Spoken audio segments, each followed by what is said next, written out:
kept pushing on, but then you went too far.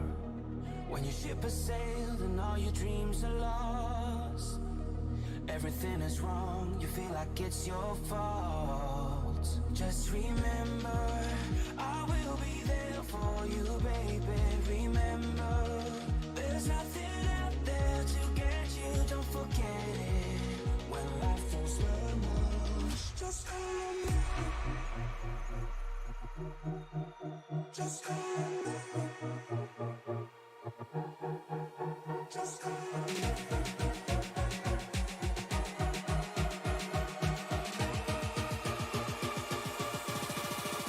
Just call me.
And the lights are out and you stumble in the dark.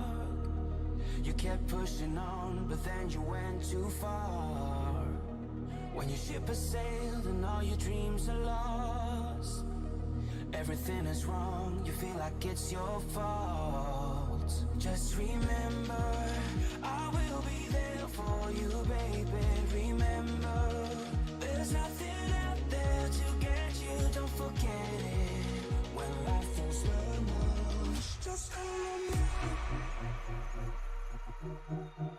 Just call me. Just call me.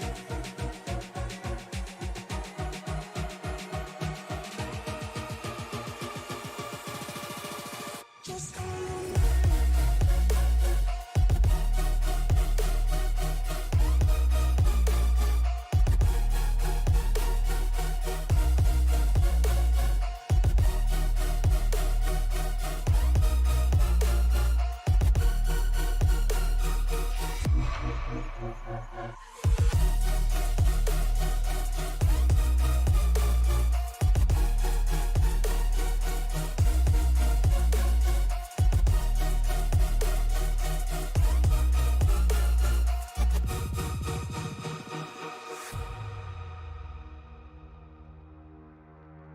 You're stronger now than you ever been.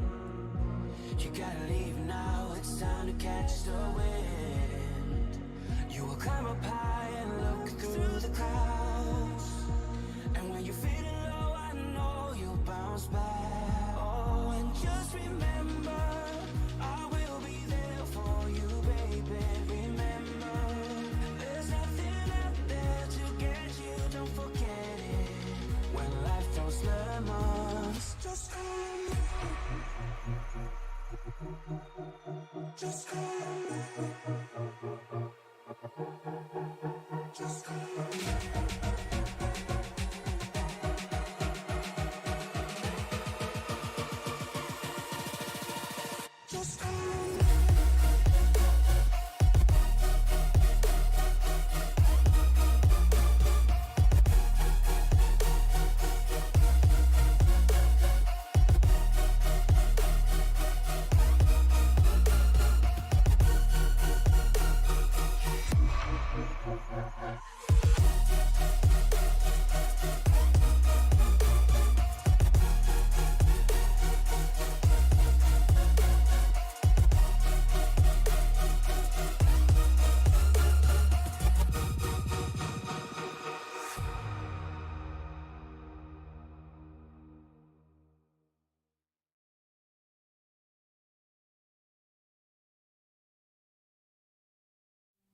From Charlotte Motor Speedway, the A Lot Cleaner Property Management and Maintenance Xfinity Series is ready to go road racing here in the shadow of all that is NASCAR country. Good evening, everyone, and welcome to Concord, North Carolina, where we are absolutely in the heart of all that is NASCAR, just a few miles away from Charlotte, North Carolina, and of course the NASCAR Hall of Fame and the home to so many different race teams here on the NASCAR circuit. Tonight, we're in race number 3. It's cut night here in the round of 12 for the 2023 A Lot Cleaner Property Management and Maintenance Xfinity Series playoffs. Bennett Allen comes steaming into tonight with a commanding lead of 21 points over Brandon Minto, while at this point, Chris Claude and R.P. Allen are going to be clawing it out for that last spot for our round of 8 next week at Las Vegas Motor Speedway.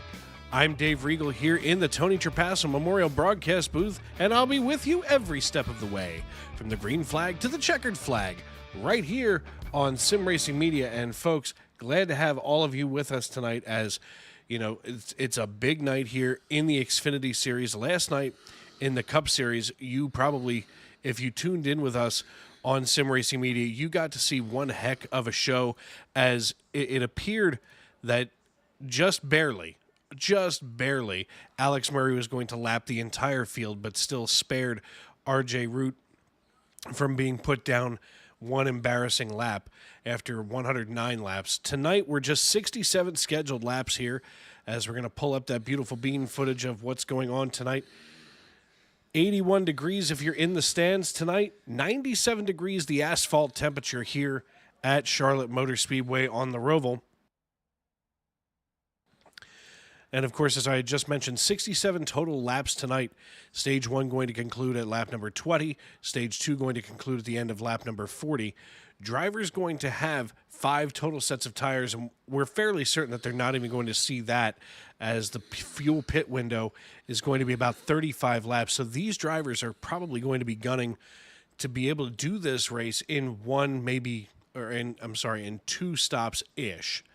So it's going to be an interesting evening. And speaking of interesting, Ron Fitting and Dan Morgan out here in their qualifying effort. We see Dan Morgan in the number 72. PremierSetupShops.com Chevrolet Camaro.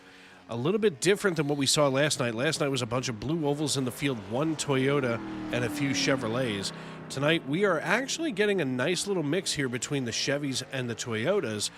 But just 2 blue ovals, one driven by McAdoo, Pennsylvania's very own John Wilco, and Randall Watkins out of Miami, Florida. And hopefully we'll get a chance to talk to one of those 2 gentlemen this evening, as Dan Morgan working his way through that rear bus stop. We can see just how much, the front stretch bus stop, just how much energy is transferred when he bounces over what we call those turtles. And we're going to see him come here into turn 1. We're going to watch him come out of turn 3. This is kind of a sweeping turn, if you will. And we're going to get a chance now to ride along with Aaron Mack in the gyro cam. And we're going to see exactly what it is to try to boogie around this piece. Now, this is turn 2 coming through. Basically, it's a little bit of an incline there where pit road is. Now, where we're working through here on the roval itself, watch all of that weight transfer as he's going to swing it out here to the backside, going now down toward the exit area of this arena-looking section of the racetrack. He kind of takes that a little tight. Now he guns it through here. He's going to use all of that momentum, swing out toward that green light. And now, unlike what we've seen in the past, he cuts that corner awful tight. Now we're on NASCAR 1 and 2. This is turns 1 and 2 like we would see at a traditional oval race here at Charlotte Motor Speedway. And he's going to get to a pretty decent speed, 156 miles an hour before it's 5, 4, 3, 2, 1. And he's got to get on the binders hard coming into this rear chicane. We can see just how much that car bounces around, as now he's going to gun it again, getting up over 100 miles per hour, now get closer to 140, and he should touch about 150 before having to get back on the brakes and slow it down to come into the front chicane as we ride through this lap here. This is his second lap. He takes a couple of big bounces there crossing the start-finish line, and Aaron Mack is going to post a 6th fastest time on the timing tower.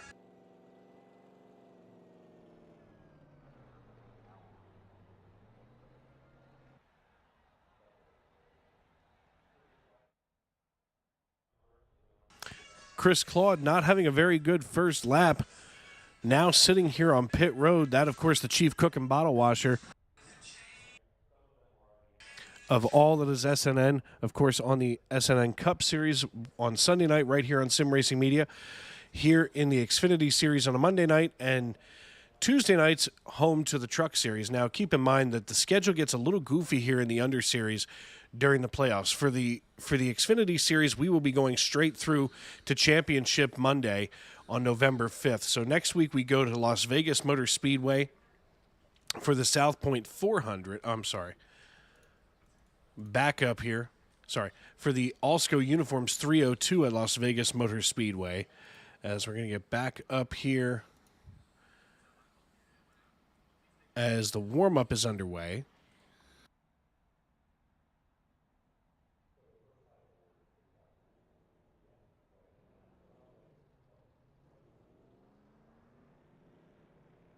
But getting back to the schedule, we go to Las Vegas Motor Speedway next week. Now, the following week on that Monday, the Contender Boats 300, we will not be on the air, as I will be on the way home from Miami, as a bunch of us from Sim Racing Media will be heading on down there for Homestead weekend there in Miami, Florida. So very excited for that. So unfortunately, no broadcast that evening.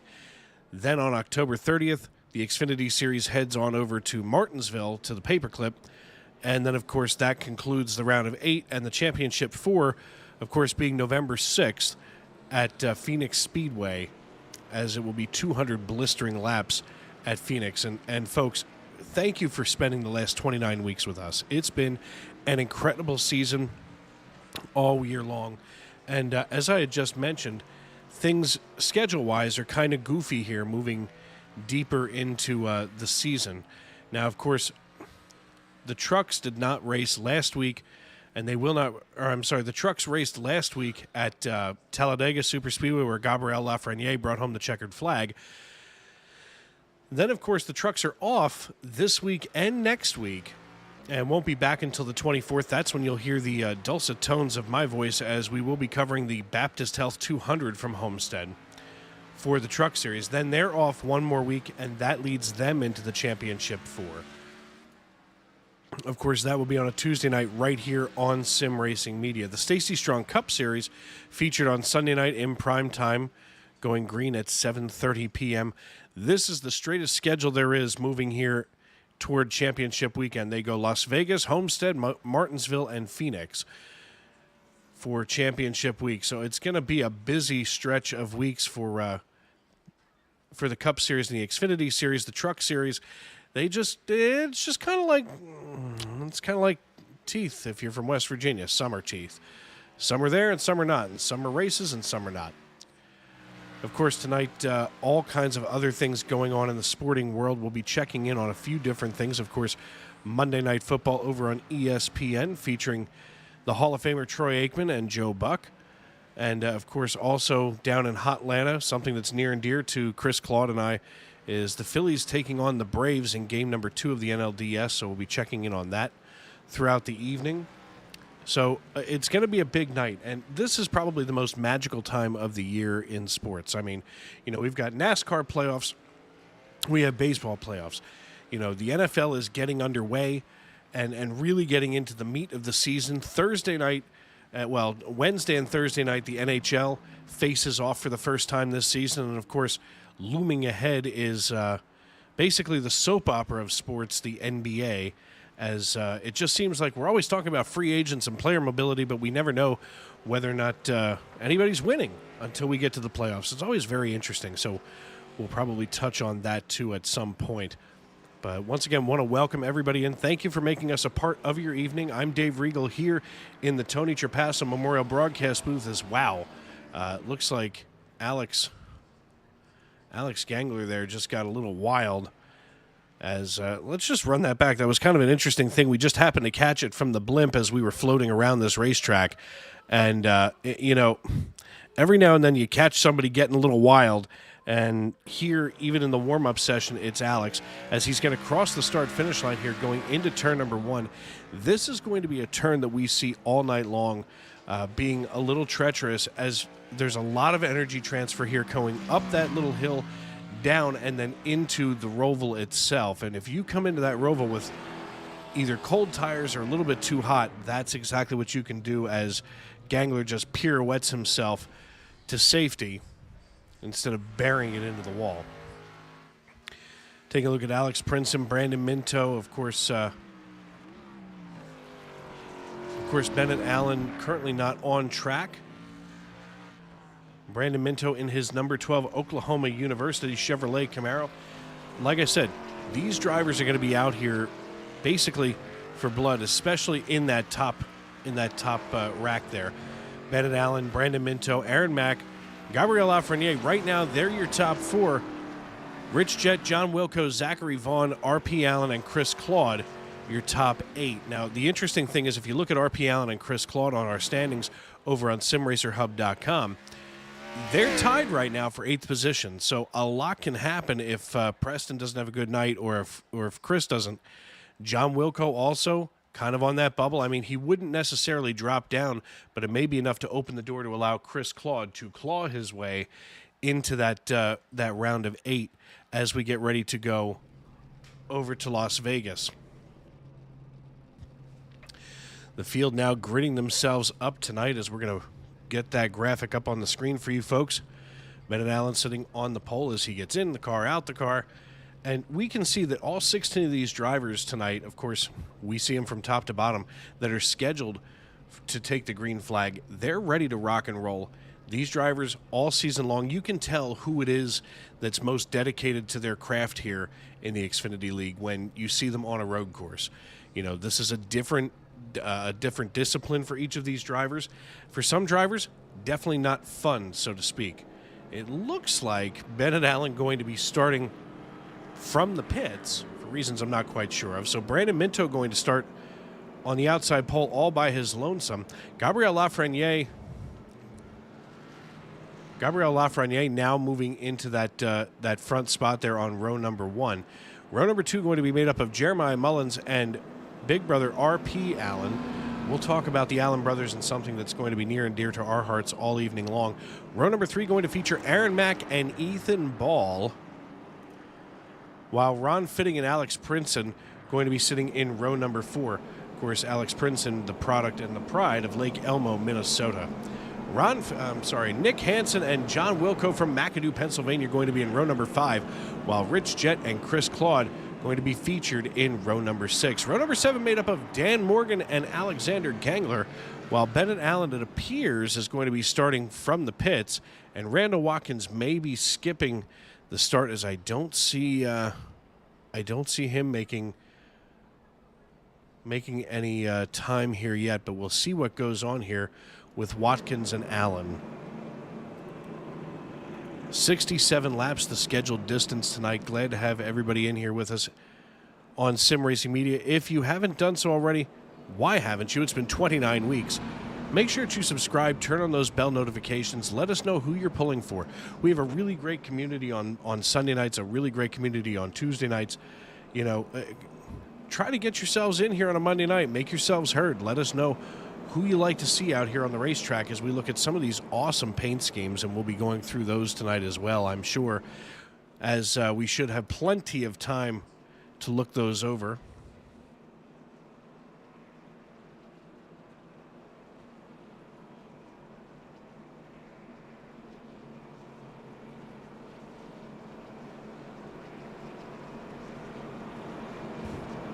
For these drivers, this, like I had mentioned, is a different discipline, and it's something that takes a lot of patience to get around a road course. The distance that they're going to be going tonight is something that they've really got to get themselves comfortable in the seat, make sure everything is set just so, because their feet are going to be busy, their hands are going to be busy, but most importantly, we know that they as drivers overall going to be busy trying to keep it safe and keep it on track as the iRacing.com pace car brings us through NASCAR turns 3 and 4. The man in the stand has the green flag in his hand as the iRacing.com pace car dives down pit road. It's time, ladies and gentlemen, grab some popcorn, call a friend, settle in. As we work our way out of the front bus stop, it's time for green flag racing here at the Charlotte Roval.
And Brandon Minto going to get credit for that opening lap leading it, as we had quite a lot going on as these drivers tried to get their way through there. We're going to first take a look here at R.P. Allen.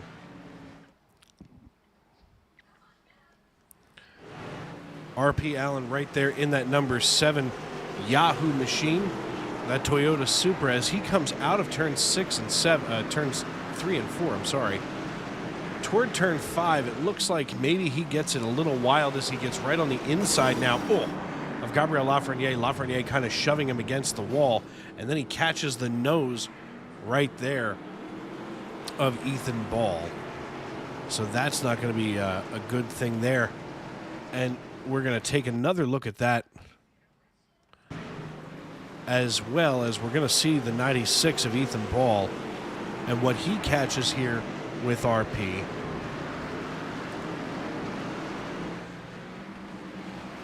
And maybe this is where we're going to, there it is.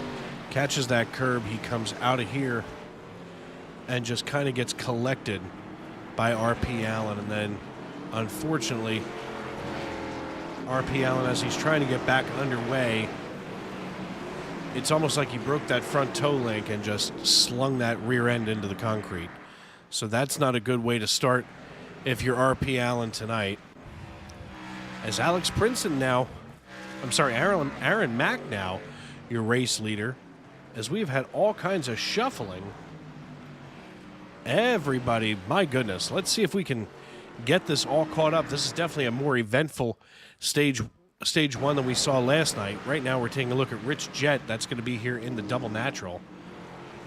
Everybody having a lot of trouble on the interior oval section of this racetrack.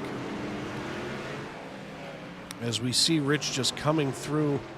Looks like he comes out of there a little too wide, nearly takes the wall and gets all on the binders.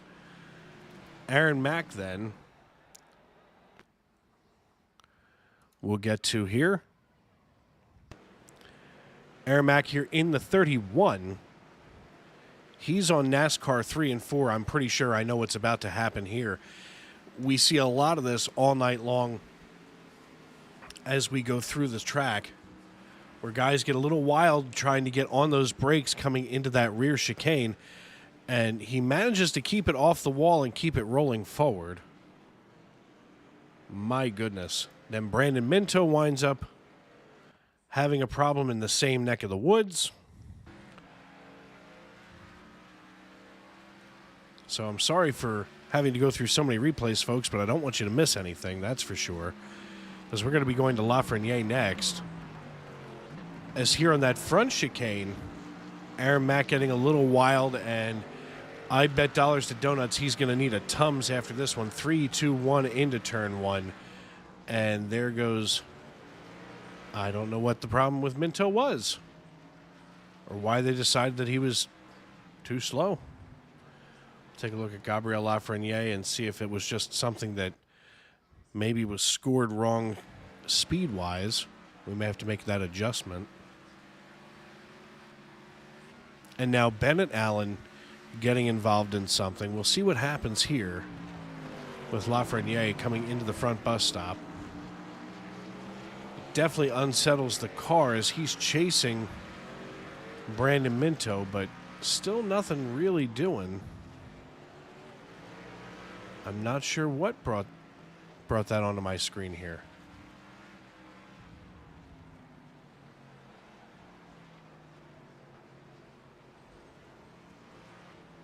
Nothing wrong with Lafreniere. Let's take one more look here for Bennett Allen.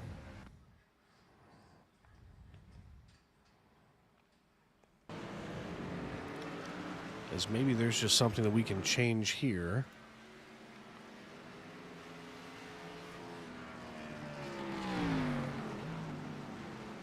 Gets himself slowed down nice and easy. Works his way through the front chicane. I don't see anything where he may have crashed. That's for sure. He definitely gets a little loose there on 1.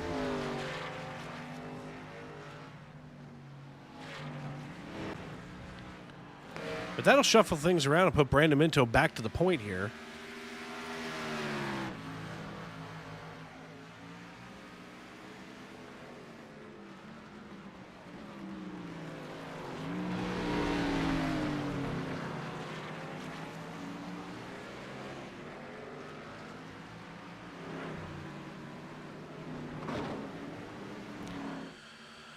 So as we run right now, it's Brandon Minto, Gabriel Lafreniere, Jeremiah Mullins in the 14 car, that Liquid Death Toyota Supra, Ethan Ball in the 96, and Alex Prince in your top 5. As we're working lap number 6 of 67, I want to remind everybody at home that, of course, we do have stage racing here in the SNN, a Lot Cleaner Property Management and Maintenance Xfinity Series. Stage number 1 going to end at the conclusion of lap number 20. Stage 2 going to end at the conclusion of lap number 40. And then, of course, another 27 laps to the end of this piece. So it's going to be a long night for these drivers, especially if they've got direct drive. We talked about that a little bit last night, as it looks like R.P. Allen put it on the hauler. Bennett Allen still trying to turn some laps. In fact, let's see if we can get a hold of R.P. Allen if he's still here.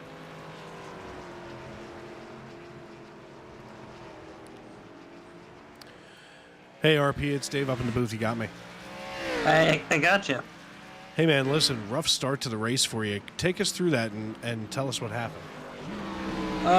He was a little slow. I know I needed to get ahead of those guys so I can make sure that I had a good enough gap, and I just kind of, I guess I lost, and he kind of came down into me, and when I spun around, I got hit, and I guess my toe link or whatever got bent, so I couldn't really drive it. So I was just trying to make it to the pits, and then I spun it again, and then I couldn't even make it to the pits. I couldn't even drive it anymore.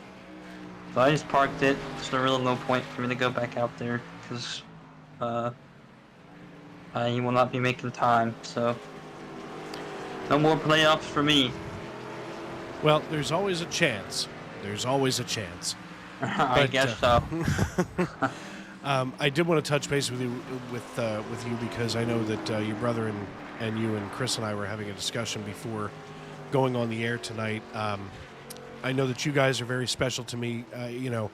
I can't wait to at some point cross paths with you in real life, not just here on the iRacing.com servers. But I know you guys have something that is very near and dear to your heart right now, with your dad being deployed. Can you talk to us about that? Yeah, so I don't live with them anymore, but at least my brother, my dad's on deployment with the ships that will be monitoring the situation over in the Middle East, and so my brother and my family's kind of bummed that my dad might not be coming home as soon as we thought.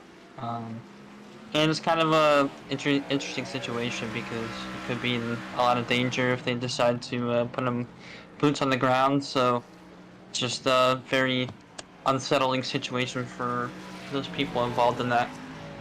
Now, is he stationed on the USS Gerald Ford, or is he on another ship? I honestly don't know which one he's on, but he is with that group. So yeah, he could be in some danger, but I'm not too worried about it. But yeah, just be in prayer and have those guys in your thoughts as they are risking their lives for our safety.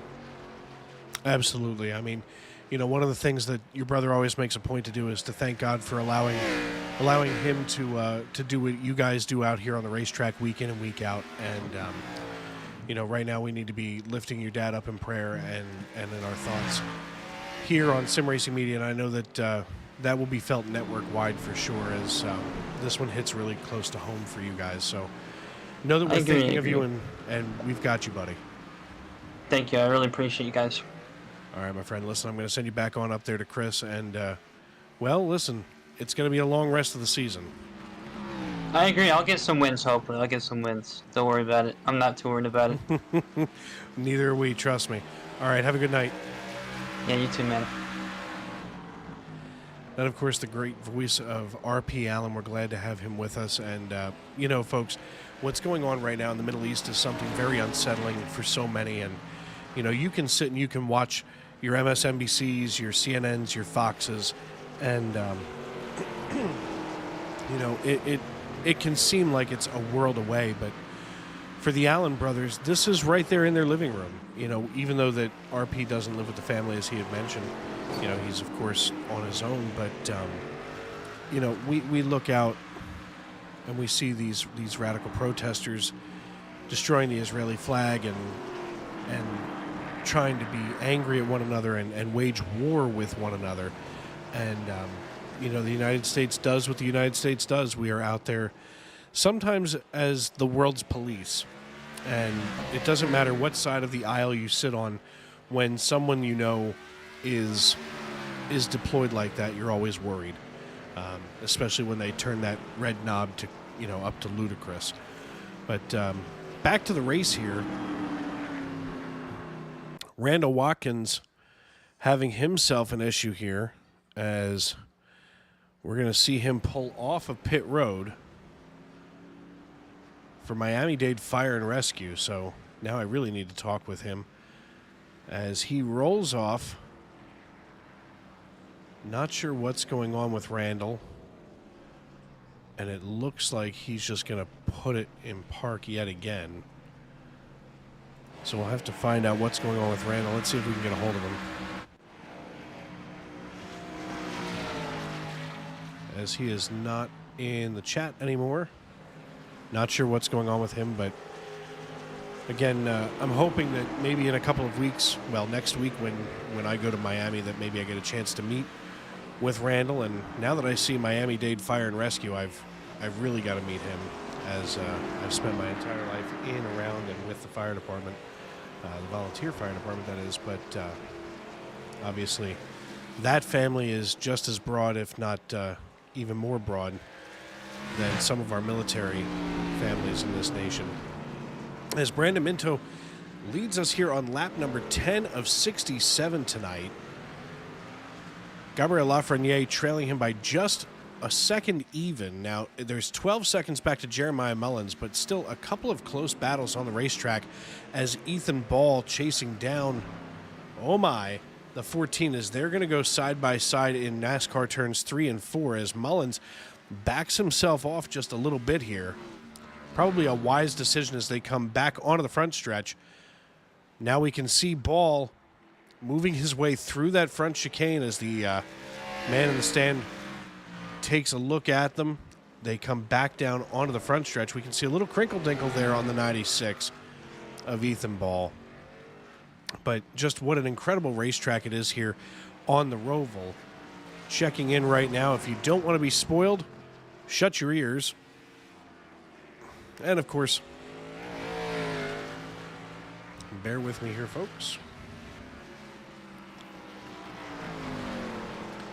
If you don't want to be spoiled, right now things getting a little crazy in Atlanta as the Braves are fighting back against the Phillies, as the Phillies lead is now shrunk down to just 1 run, as the Phillies lead the Braves 4-3 going into the bottom of the 8th inning, with Harris, Acuna, and Ozzie Albies due up over there on TBS. Of course, we want you to keep it right here on Sim Racing Media, and we appreciate you folks staying with us all night long. We're going to step aside and pay some bills here as we're about halfway through stage number 1 right here on Sim Racing Media.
Imagine a theater experience so real you're part of the action. breakthrough technology that shakes your seat at precisely the right moment so you can feel the action on the screen. Choose 4D Cinemas powered by Butt Kicker for the ultimate theater experience. And for the ultimate in movies, gaming, and sports at home, add your own Butt Kicker. A simple, wireless, affordable device that takes just seconds to install. Text the word on the screen right now to receive a special offer. Get Butt Kicker and feel what you've been missing.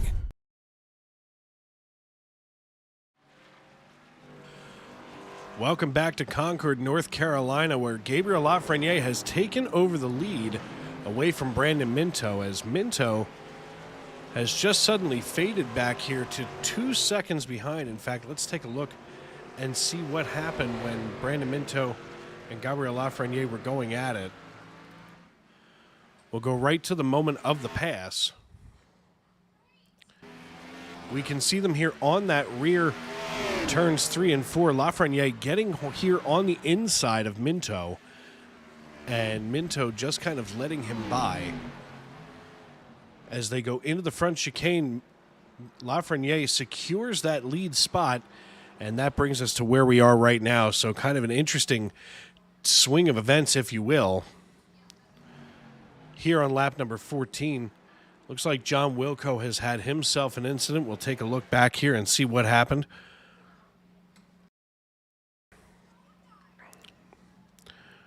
We'll see just what happened with John. Here in his Ford Mustang, it looks like maybe he was starting to get a little loose coming here into the interior roval. And I don't see where... Oh, there it is. He caught that turn a while. Definitely turned around in his Ford Mustang.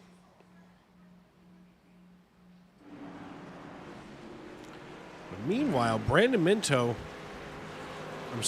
Lafreniere now being chased down by Bennett Allen, who would be our lucky dog, but it looks like Allen Lafreniere catching some wall. That lets Minto close in by about a quarter of a second.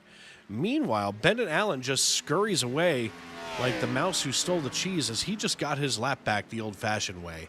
And to watch Bennett out here in that B-Blaze Vintage Camaro, this is what I always look forward to on a Monday night, and I know that broadcasters are supposed to be impartial, if you will.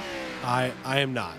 There are some of these drivers out here that I love to watch race, and some of them who I've become very close friends with, and I'm always excited when I see them leading. Right now, speaking of drivers that I've gotten close with over the years, Chris Claude, of course, a huge Atlanta Braves fan, even though he's from Fairview, Tennessee. I get it. I understand. You're in that TBS Superstation neck of the woods right now. The Braves still trailing 4-3 in the bottom of the 8th inning, as Ozzie Albies at the dish with 1 on and 1 out. And he takes a big old hack at a splitter out of Hoffman. So that'll even the count at 1-1. You know, this is, as I had mentioned before the race started, this is the most magical time of year in all of sports. You know, with playoffs galore in NASCAR and baseball, hockey coming back, football getting into the meat of the schedule, as Albies bounces one down the right field line. That'll make it 1-2, so maybe Hoffman can get himself out of this jam, and the Phillies can work their way into maybe some insurance runs in the top of the 9th. That'd be exciting. As, of course, here we are at 8:56. We'll get a second here and slide on over to another important game, of course, tonight. This one in the desert. Come on, Hulu. We can get you there.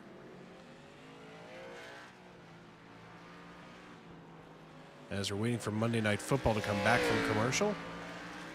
Of course, the 2023 London Games coming up. Next week on Monday Night Football, looks like it's going to be the Cowboys and the Chargers. And after watching the Cowboys' pitiful performance last night on Sunday Night Football, I got to tell you, I'm not that excited to see them in Inglewood, that's for sure, as that's going to be coming up next Monday. And right now at Allegiant Stadium in Las Vegas, the Packers lead the Raiders 3-0 as finally a standalone game, as they had some double headers on ESPN the last couple of weeks for reasons I'm not quite sure of.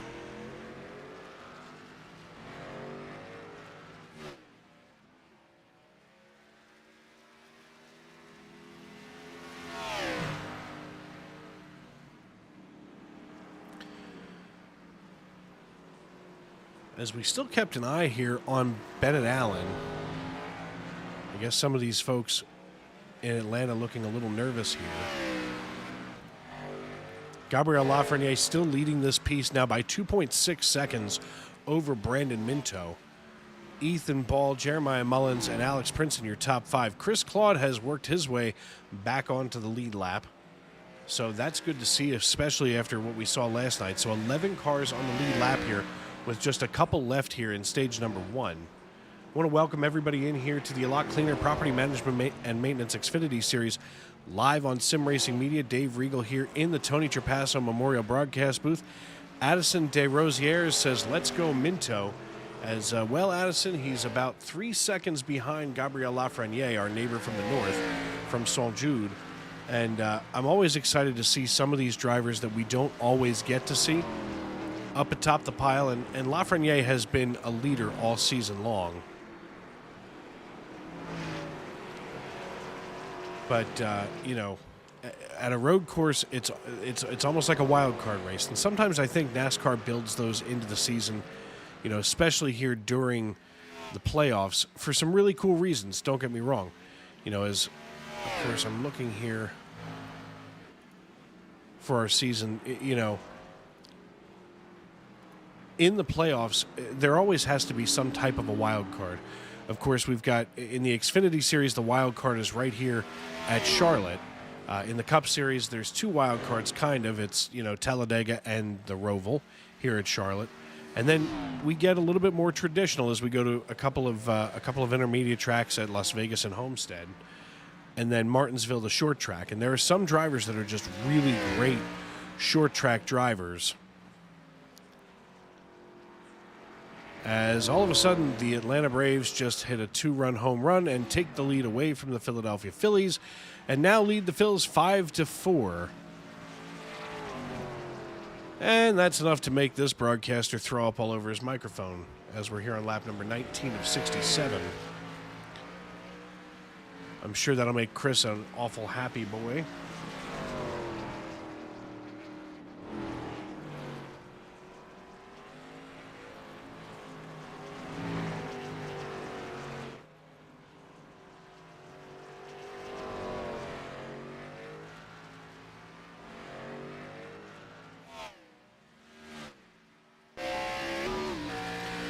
Riding along here with Gabriel Lafreniere, we'll be able to see a little bit of what he's going to go through coming into the bus stop.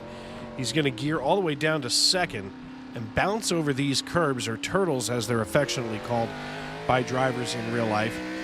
He's going to get it all wound up here into NASCAR 3 and 4. This is kind of an interesting look here, as Lafreniere going to have to get once again on the binders again coming into that front bus stop. As you know, you've all of a sudden got this big head of steam and now have to slow down.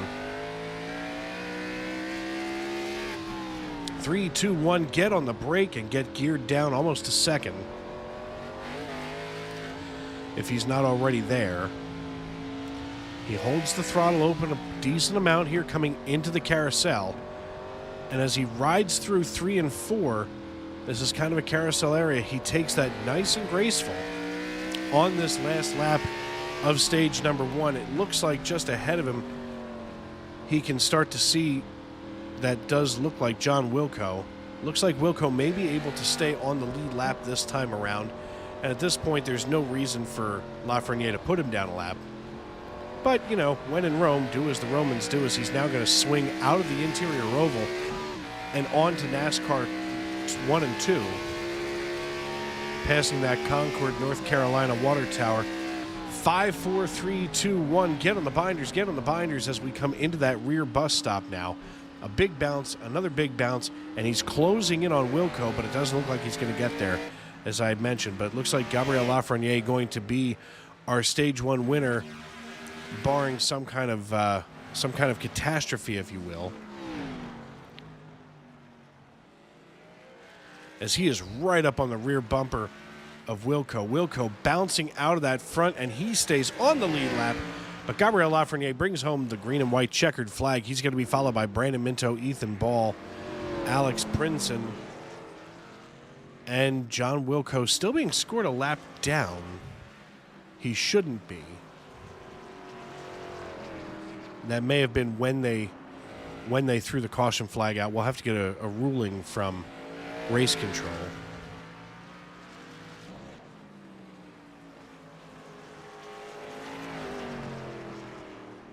In fact, folks, I'm going to go over and have a quick chat with race control and make sure that he gets his wave around.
Always glad to be able to help out race control when I can. Of course, making sure that John Wilco is going to get waved back around, as well as our lucky dog, Chris Claude. So he will be getting a lap back here. That'll put 11 cars back on the lead lap.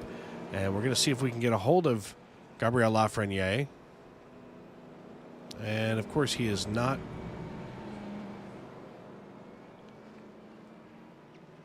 He is not in the Discord chat. So in this case, we're going to get a hold of Norman, Oklahoma's very own Mr. Brandon Minto. Hey, Brandon, it's Dave. You got me? Hey, man, listen, good first stage. I mean, you know, you and Lafreniere were really going at it hard. I mean, take us through that. What kind of adjustments do you think you're going to have to make, or is this just something where you've got to get around Minto and start hitting your marks?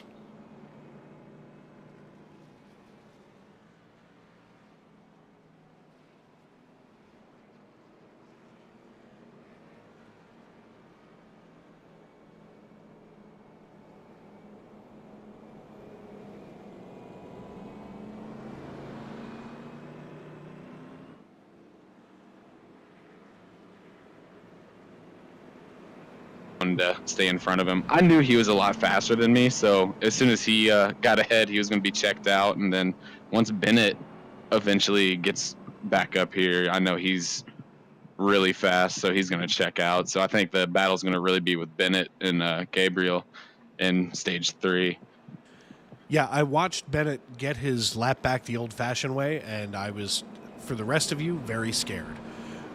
Because when you can start on pit road and come out the way that he did, you know, and still manage to lap everybody, that spells trouble for the rest of you. That, to me, is a guy who was bored and just wanted to be able to fight his way through and actually race instead of just lapping the field. I don't know if you caught any of last night's Cup Series race, but it turned into quite a juggernaut. Yeah, no pre-race, I'm not sure what he did. Like, he jumped into his car and then he got out, but he was the last person to get into his car, so then it made him start from the pits. So I know he's definitely driving a little angry right now, trying to catch back up front.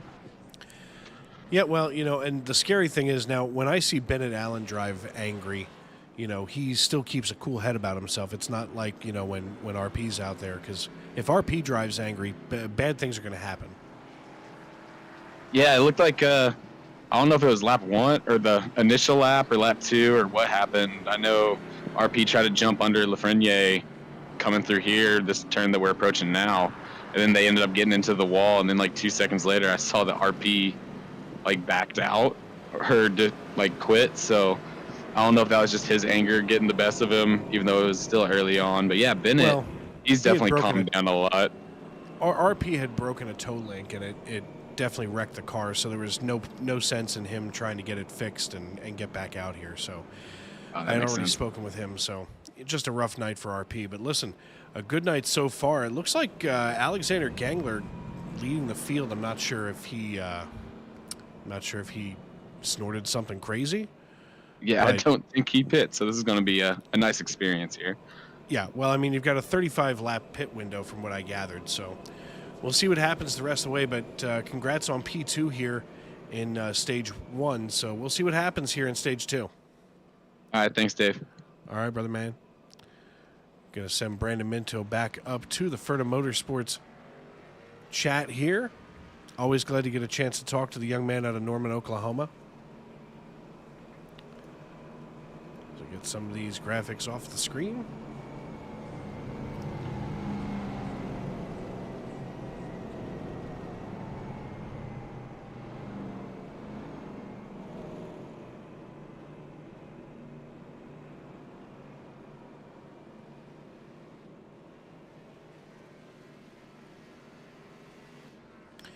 In fact, since we're going to have some time here, we're going to get a hold of Jeremiah Mullins out of his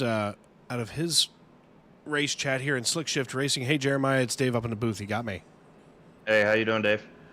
I'm good, man. Listen, a good showing there for Stage 1. What are you thinking getting here into Stage 2? Honestly, with Charlotte Roval, I think it's just keeping his car on the track and keep it healthy. The fast people are kind of going to make their way to the front. I feel okay with the car, but I don't think I have really the speed to get up to the front. Just got to maintain where I'm at.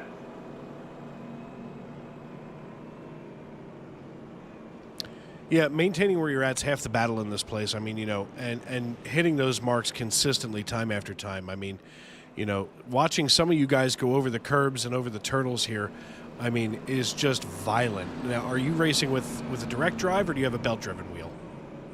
I have a belt-driven, the Thrustmaster T300. I was talking to a fellow last night who had a direct drive, whose arms go numb at road courses. So I can consider imagine. yourself lucky. Yeah. My Logitech 923 sits mothballed at this point, but this is one of those nights where you have to start wiggling your fingers and keeping yourself nimble. Yep, that's what I was just telling myself right there before the stage break. Is I'm not really much of a road racer. I do it to compete at a NASCAR level, but I don't know how these guys can go and do these endurance races. I would just get lost in my brain. Oh, absolutely. You can almost get hypnotized by the asphalt, that's for sure. But Listen, congratulations on the Stage 1 finish there. Get yourself all strapped in and ready to go here for Stage 2. We appreciate the time, man. All right, thanks, Dave. That, of course, the voice of Jeremiah Mullins, driver for Slick Shift Racing. We don't get to talk to Jeremiah very often, so when there's an opportunity, we make sure that we take that opportunity, that's for sure. Taking a look once again here at our current conditions, and track temperature now 92, still 81 in the stands, so not a whole lot changing condition-wise as we're here getting ready to rock and roll for stage number 2 in the A Lot Cleaner Property Management and Maintenance Xfinity Series. Glad to have everybody with us tonight. As Megan Rocker says, boomer sooner, Minto. And I gotta say, I do like that OU paint scheme. It's simple yet elegant, if you will.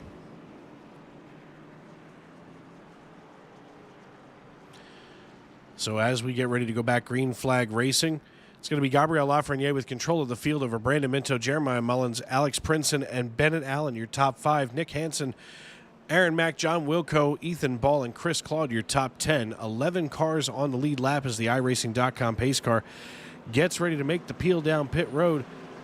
So, folks, we're going to invite you to turn it up right here on Sim Racing Media for the first time tonight, and certainly not the last as they make their way through that 3-4 complex. Let's rock and roll for stage number 2.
Well, here we are at the Charlotte Roval once again. Dave Regal in this Tony Trapasso Memorial Broadcast booth, bringing you all of the action.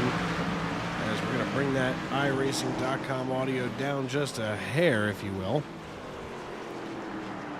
Bennett Allen, your new race leader, has worked his way up here into the lead, if you will, which many of us not necessarily surprised.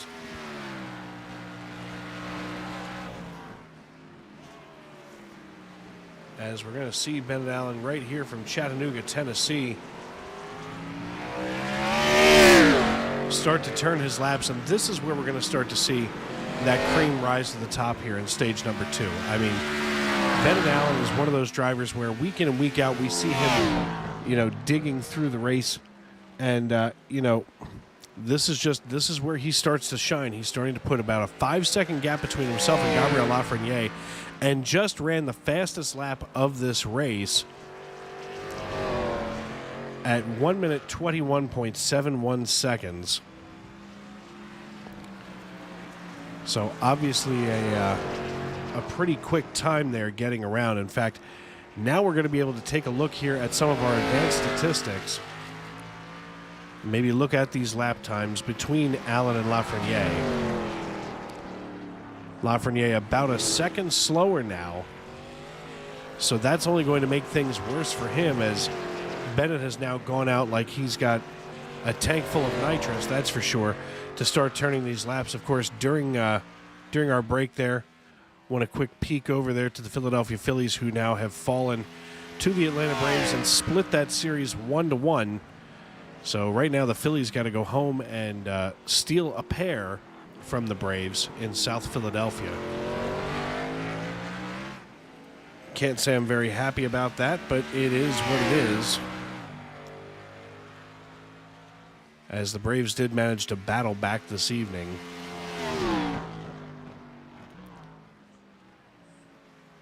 Of course, that'll be Wednesday night right here in the city of brotherly love at 5:07 p.m. Eastern Time. So they'll play Wednesday and then Thursday and then Saturday if necessary. But right now that series tied at 1-1.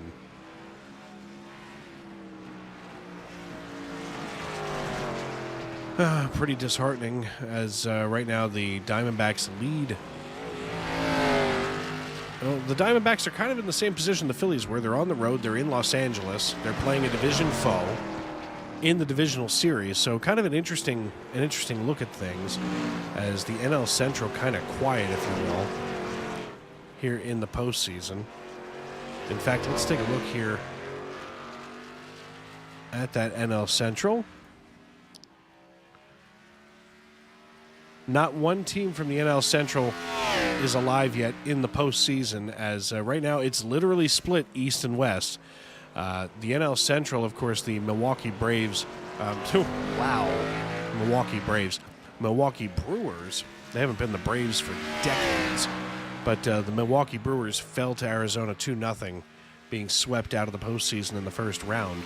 But it's actually kind of cool when you think about it. If we ever started to realign the divisions in baseball, that would be perfect. Now that we have the split that we do between the American and the National League, to be able to go east and west again. I know that for many of you viewers out there, you don't remember a time, and I don't either, where we literally had, hey Alexander, I see you here in the YouTube.com live chat, but once upon a time, there were just two divisions, the East and the West. And, of course, the East would have a little playoff. And then, the pennant series. And, of course, the same on the East. So, right now, it almost looks like the good old days of baseball. As the Diamondbacks and the Dodgers and the Phillies and the Braves pair themselves off. Meanwhile, in the American League, the Texas Rangers lead the number 1 seeded Baltimore Orioles 2-0 in the ALDS. And the Houston Astros and Minnesota Twins are tied at 1 win apiece in their series for the ALDS. And of course, everybody got really excited about Tampa Bay this season. They started the season off 11-0, and you know you can't go 162-0. It's not possible.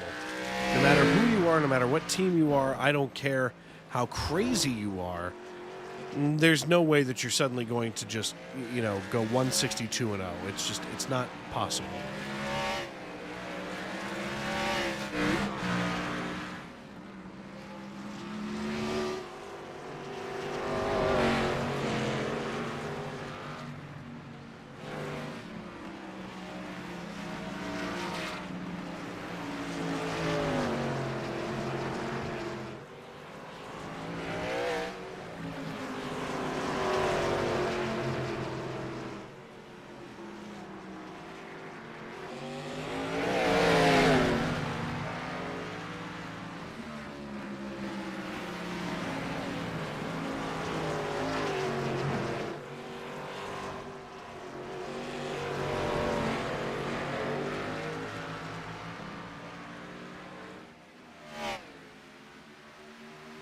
Imagine a theater experience so real, you're part of the action.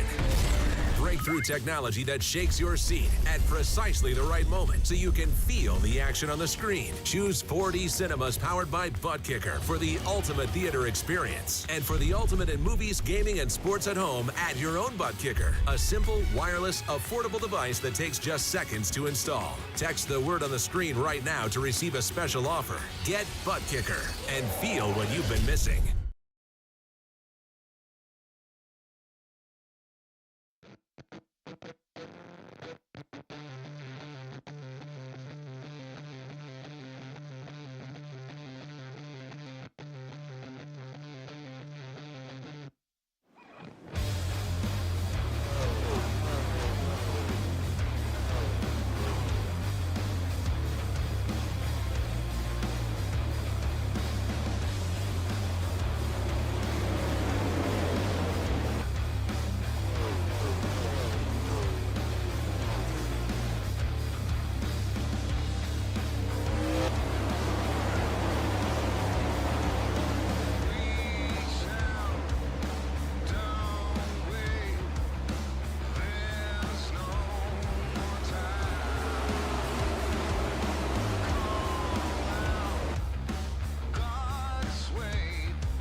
Welcome back to the A Lot Cleaner Property Management and Maintenance Xfinity Series live here at the Charlotte Roval in Concord, North Carolina. As right now, Bennett Allen, your race leader, has an 11-second lead over Gabriel Lafreniere, our neighbor from the north from St. Jude. Brandon Minto running in third position, Alex Princeton in fourth, Jeremiah Mullins running in fifth, while Ethan Ball has sole possession of 6th position.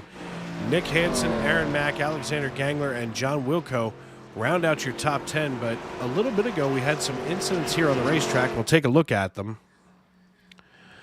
As it looks like Chris Claude may have had himself an incident. We'll see what happens. As he comes down into that front chicane.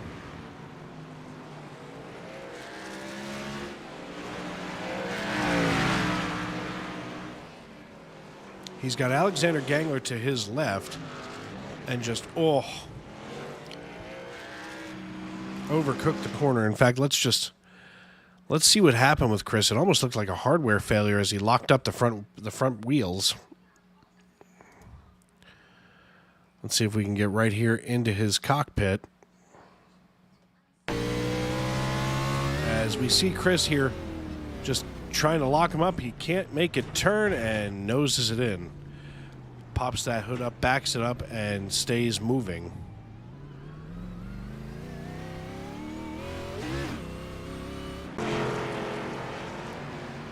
Then, of course, the next incident we had here was Aaron Mack. And we'll see what happened with Aaron as we go back here to the feed. Aaron Mack in the 31 has the 96.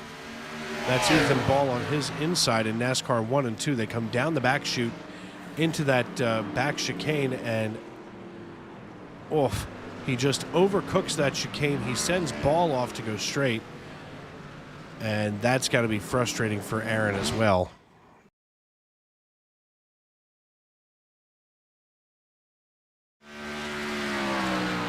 Bennett Allen with full control of the field now, opening up a 15-second gap here on lap number 36. We're working our way toward lap number 40, and at the conclusion of lap, wow, what an incredible hop over the edge for Bennett Allen. Let's just run that back because that was a thing of beauty right there, if I do say so myself. We're going to go right here to that front chicane and see if we can get a good shot of this as he comes in. One bounce, there's the second where he just absolutely annihilates it. And you know, you have to understand the amount of speed and energy that's being transferred there. And we can see just the way that he takes this and gets the wheel set already, lifts that left front of the car up and just cuts the chicane right on off.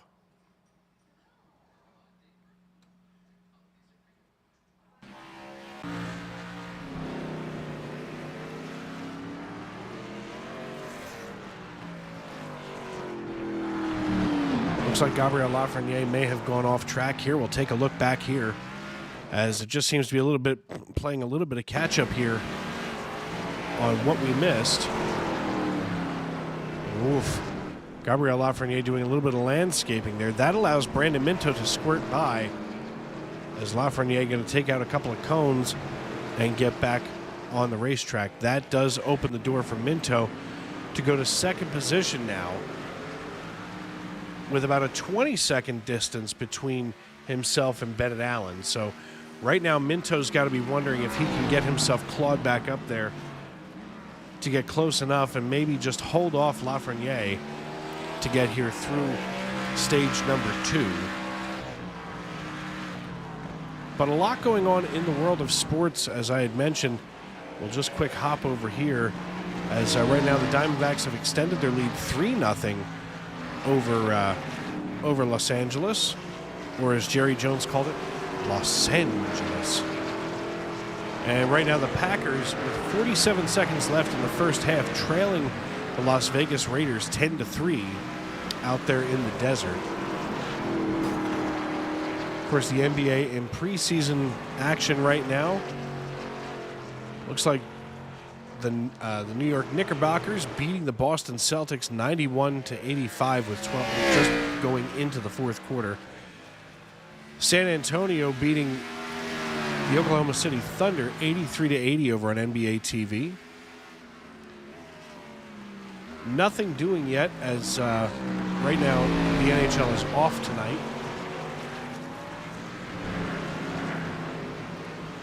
So some preseason basketball action And a lot going on, of course, in the world as well.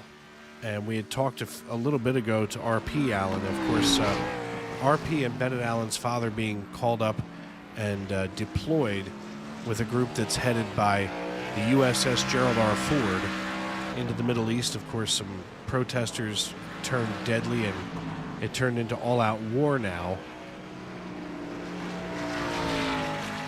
in Israel. So praying for our friends and our allies there in Israel as well.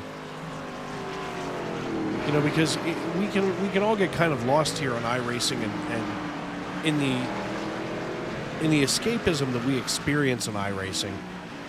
You know, we forget about the real world occasionally, especially for some of these drivers that are out here, you know, night after night after night. We lose a little bit of perspective, if you will. And, you know, it's always important to remember what's going on elsewhere in the world.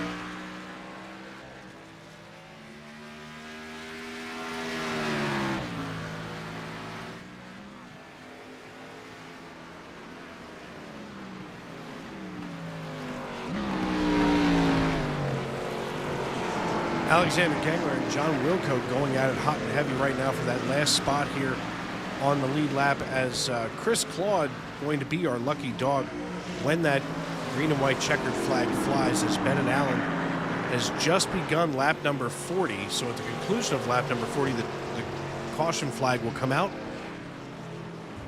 as they are really going at it hammer and tongs here. Alexander not really trying to give up any space here to John Wilco, as Wilco out of McAdoo, Pennsylvania, was just barely hanging on to that last lead lap spot at the end of stage number 1, now still holding on to it as he's looking to improve, and maybe, well, that'll slow him down a little bit. As he misses the bus stop, now he's got to slow down to avoid an iRacing.com penalty. That allows Gangler to move up into 9th position, the playoff driver. I believe he is still in the playoffs as Gangler. As Alexander Gangler sits in 11th position, so he has to finish ahead of Ron Fitting, Chris Claude, and RP Allen. And just to be safe, Zachary Vaughn, and of course Vaughn not out on track tonight. So this may be an interesting night for Gangler to dig his way into that final 8, as the second caution flag flies the evening, and stage number 1 is complete with Bennett Allen, your stage 2 winner. Brandon Minto finishes in 2nd. Alex Princeton, Jeremiah Mullins, Ethan Ball, Gabriel Lafreniere, Nick Hansen, Aaron Mack, Alexander Gangler, and John Wilco all going to be awarded bonus points. That will allow Chris Claude to get his lap back and get back on the lead lap. So that will put 11 back on the lead lap once again here. That's what we'll have going into this final stage. I want to take a moment here and see if we can get a hold of Bennett Allen. Hey, Bennett, it's Dave up in the booth. Do you got me? Come on, Dave. You're what's going on. You just decided to turn it on here, and after starting from the pits, have now, you know, obviously gotten yourself a little green and white checkered flag action. Yeah, I don't love getting screwed over by iRacing's mumbo jumbo, but I was verifying that I had the right setup in, because you never want to be, you know, not sure about that. And so initially I got in the car, but I wanted to verify. So I went to go verify, as the frustration came. I wanted to verify, and so I went back and checked my garage, just made sure I had the right setup in. And then by the time I got out of the garage, it said missed start. And so I was like, oh, okay. And then as I pull out pit road after they take the green or whatever, I do a couple laps, and I notice I'm a lap down for some reason. And so that's why I wasn't in contention of getting the stage 1 last stage, and then got a good restart there in this stage and put the lead pretty early. You did, and then you just absolutely set sail. I mean, at one point you had a 20-second lead over Minto after Lafreniere, and he had some issues there behind you. But now going into stage 3, this is for all the marbles, so to speak. I mean, right now, as it stands, I mean, you're pretty much locked into that final 4. what are you thinking about going into next week at Vegas? Vegas. I think I'm gonna keep my playoff mindset the same. Just get stage points. Hopefully get stage wins. I already have a crap ton of playoff points, so I think I should just bank on those and try to rack some more up. Las Vegas is usually a pretty decent track for me. It's a mile and a half, so most likely I'll be sticking in the top 5, top 10. I think there's Homestead the week after that. And Homestead's not my best track because you want to ride the fence, and I'm not the greatest at that. Then there's Martinsville. And Martinsville's, I've won the last 2 times, so let's try to go for 3 in a row there. Yeah, if you're going to win, you might as well win somewhere in that breadbasket of all that is NASCAR and pick up a checkered flag there, as well as a couple of hot dogs, maybe a grandfather clock in Martinsville. Yeah, I wish I actually got grandfather clocks for winning races there because I would have a lot, but you don't. But yeah, it's another playoff season. We were here last year, and just kind of want to do the same thing. Unfortunately, I really don't think the competition's as fierce. There's Gabriel, who's really, really good, and you also have Minnow, who's pretty good. And my brother is good too, but he decided to wreck himself on lap 1, so he's out of the contention for the playoffs. So, yeah, I want to execute and be there at Phoenix and try to get me another championship. Yeah, this is your best opportunity to go back to back this year. And, we'll see what happens moving into it, but we'll get out of your ear as you're going to come down pit road. Good luck the rest of the way here in stage number 3, and I'm sure that we will see you here on the podium at the end. Yep, thanks, Dave. Sorry about the Phillies. Tell Chris I still love him, but just not as much right now. I will.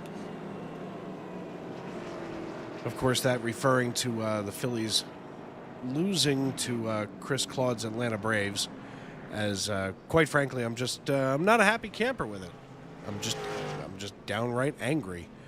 But you can't win them all, as we always say. And of course, in Philly, it's always, there's always next year. Well, to me, there's just not a next year, especially when this team that the Phillies organization has assembled has come as far as they have.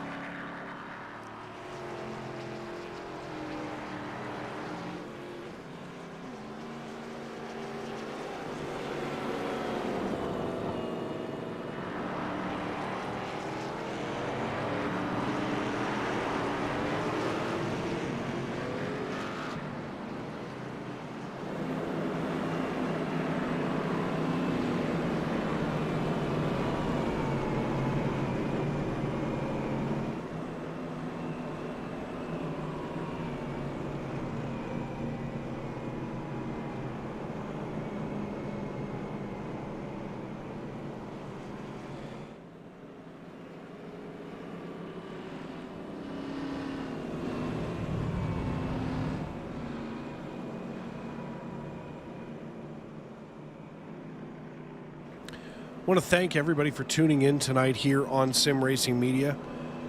Of course, live on YouTube.com. Make sure that you head over to simracingmedia.com and check out everything that we have going on. Of course, some merch available on simracingmedia.com. But just about a third of the viewers that we had last night in the Cup Series with 3 more drivers. So make sure that you get your friends and family to tune in tonight and check these drivers out, because so far so good as far as this race tonight. It's been exciting all night long. A couple of lead changes. Of course, a little bit of drama as we move through the evening. Alexander Gangler, currently your race leader, for reasons I don't even know if he's quite sure of.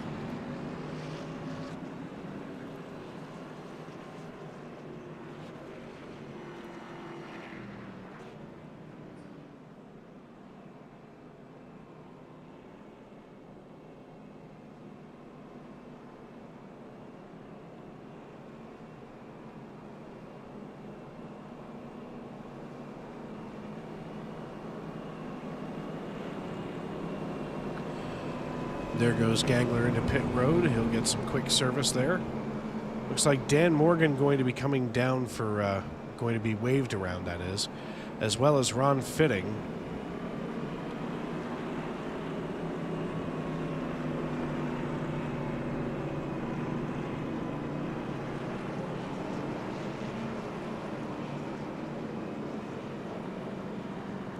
I want to take this opportunity to remind you folks that the next time that you think that you're going to go to the beach in October, it doesn't matter if it's October. If it's nice and warm outside and that sun is shining, put some sunscreen on. I'm still sitting here peeling like a reptile as last Sunday, I spent some time on the beach down in Myrtle Beach and just got a little bit too much sun. And it's been a painful couple of, now going into the second week. After some sun poisoning and a trip to the hospital, something nobody really wants.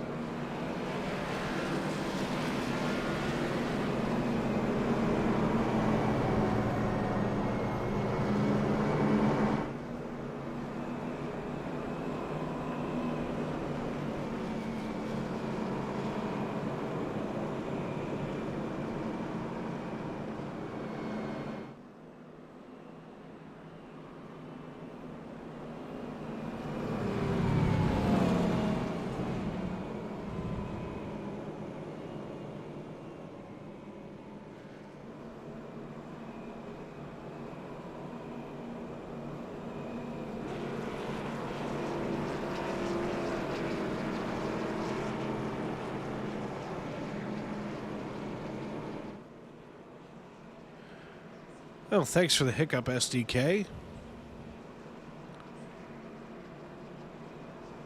Always love it when graphics magically reappear. As we get ready to go back, green flag racing, Bennett Allen going to have control of the field. Brandon Minto going to join him on the front row. Jeremiah Mullins, Alex Prince, and Nick Hansen, Ethan Ball, Gabriel Lafreniere, Aaron Mack, John Wilco, and Alexander Gangler going to be making up our top 10. As we get ready to go back, green flag racing, Chris Claw going to bring up the rear as the last car on the lead lap.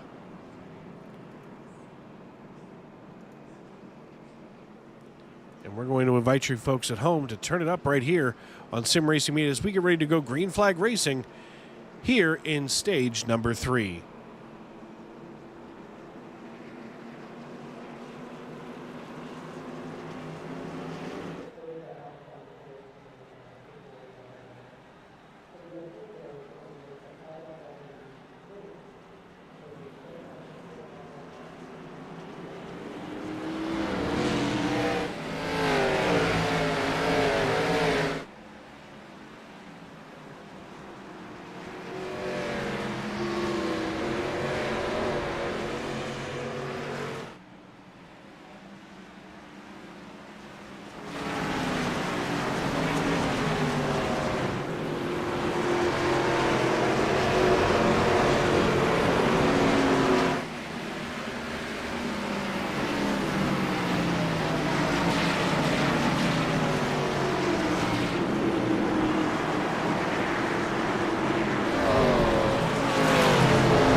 Imagine a theater experience so real you're part of the action. Breakthrough technology that shakes your seat at precisely the right moment so you can feel the action on the screen. Choose 4D cinemas powered by Butt Kicker for the ultimate theater experience. And for the ultimate in movies, gaming, and sports at home, add your own Butt Kicker. A simple, wireless, affordable device that takes just seconds to install. Text the word on the screen right now to receive a special offer. Get Butt Kicker and feel what you've been missing.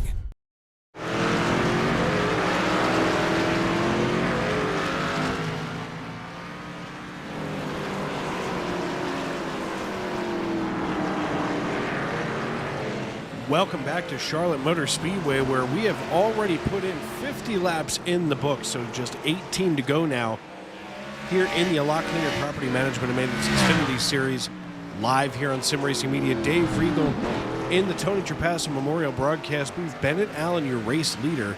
He has a 9-second lead over top of Brandon Minto, while Gabriel Lafreniere is starting to close in on Minto as Lafreniere has not come off of that racing line whatsoever. Meanwhile, Nick Hansen getting ready to close in on Alex Prinsen as he looks to the inside of Prinsen here going into the bus stop. Thinks better of it as we're starting to see some late stage of the race moves here.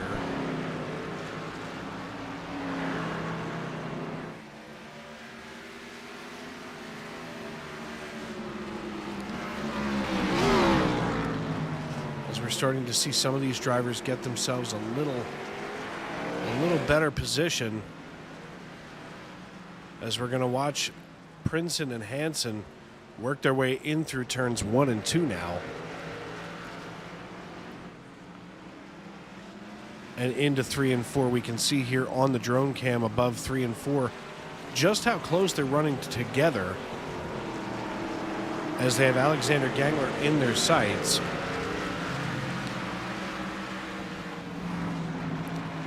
Gangler trying to hold them off, but it doesn't look like he's going to be able to do that for very long.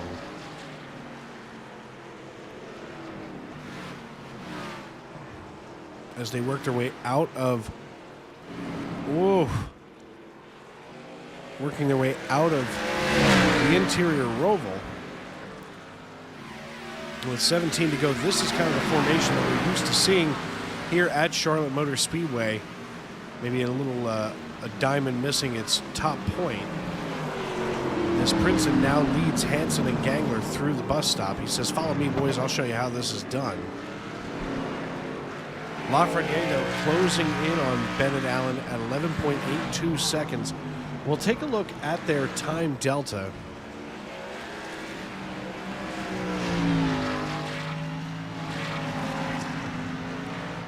And this is going to be between Bennett Allen and Lafreniere. Lafreniere still running about 1 second to the negative underneath Allen, as Allen just ran a 1 minute 23.174 second lap. And that puts Lafreniere at 1 minute 24.3 seconds with 16 to go. And what a night it has been here in the Xfinity Series. Of course, you know, as we had mentioned earlier, we want to keep our thoughts and prayers focused on Bennett and R.P. Allen's father as he has been deployed with that group led by the USS Gerald R. Ford.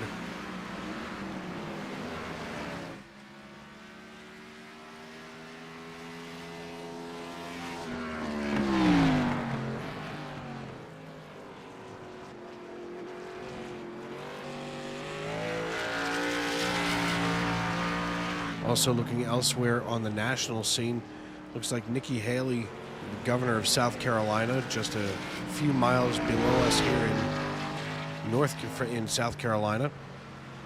Looks like Nikki Haley going to be stepping aside and bowing out of the Republican presidential primaries.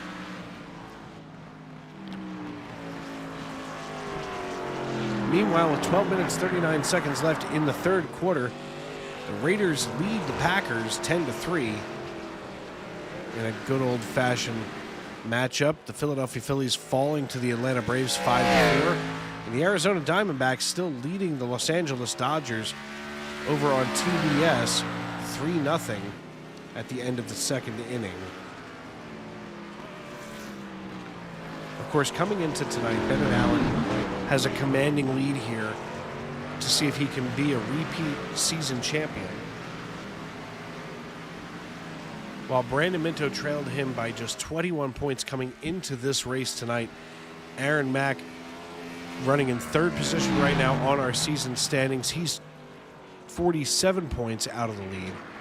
But Gabriel Lafreniere, a win, and he's in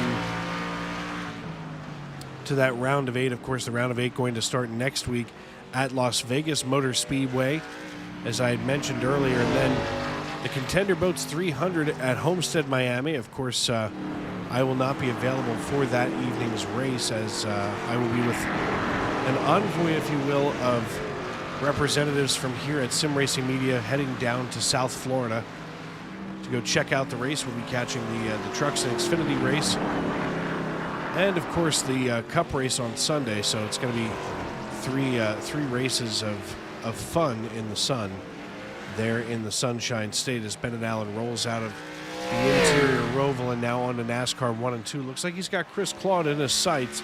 So Claude going to be, there he is down on the apron, going down a lap once again.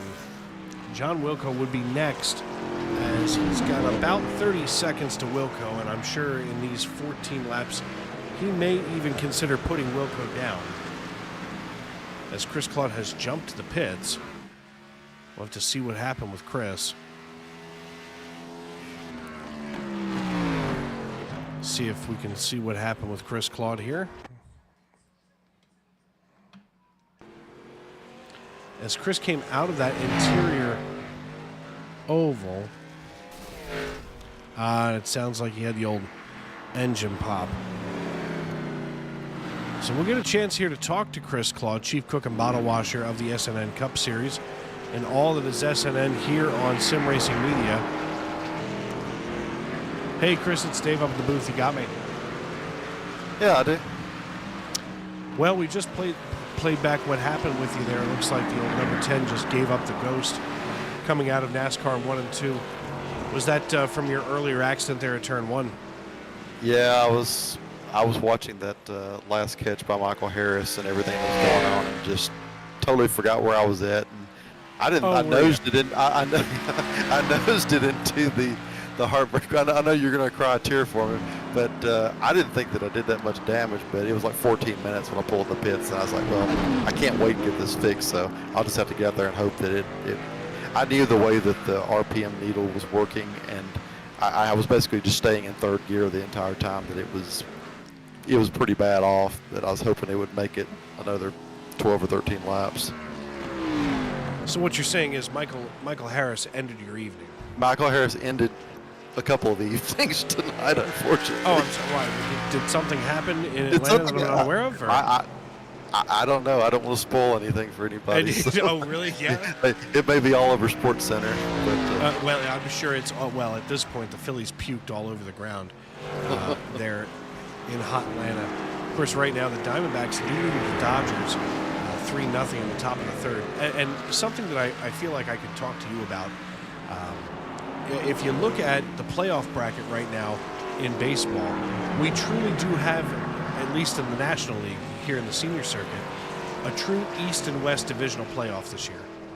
Yes, that's right. We really do. We've got your Braves down there in Atlanta, plus my Phillies here on the East Coast, and then the Diamondbacks and the Dodgers playing it from the Western Division. I think the way that they've divided up Major League Baseball, we could probably consider going back to just two divisions. Yeah, it's.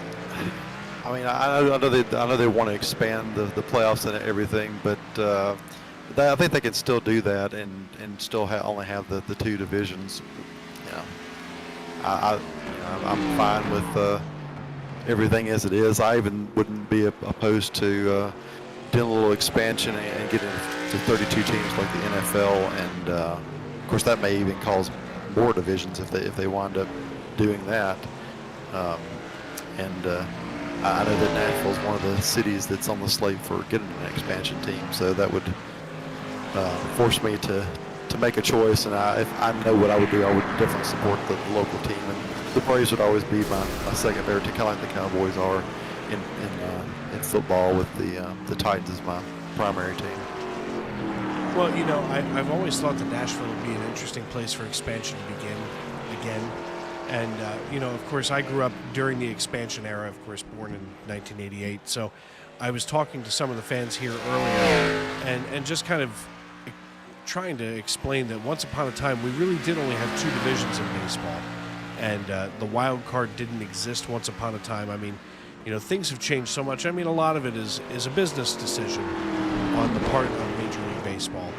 And, I just think moving forward it might be interesting, especially if they were to expand in Nashville, be able to have 16 teams in each league. Yes. Yeah, I mean, I think that would be fine also. I mean,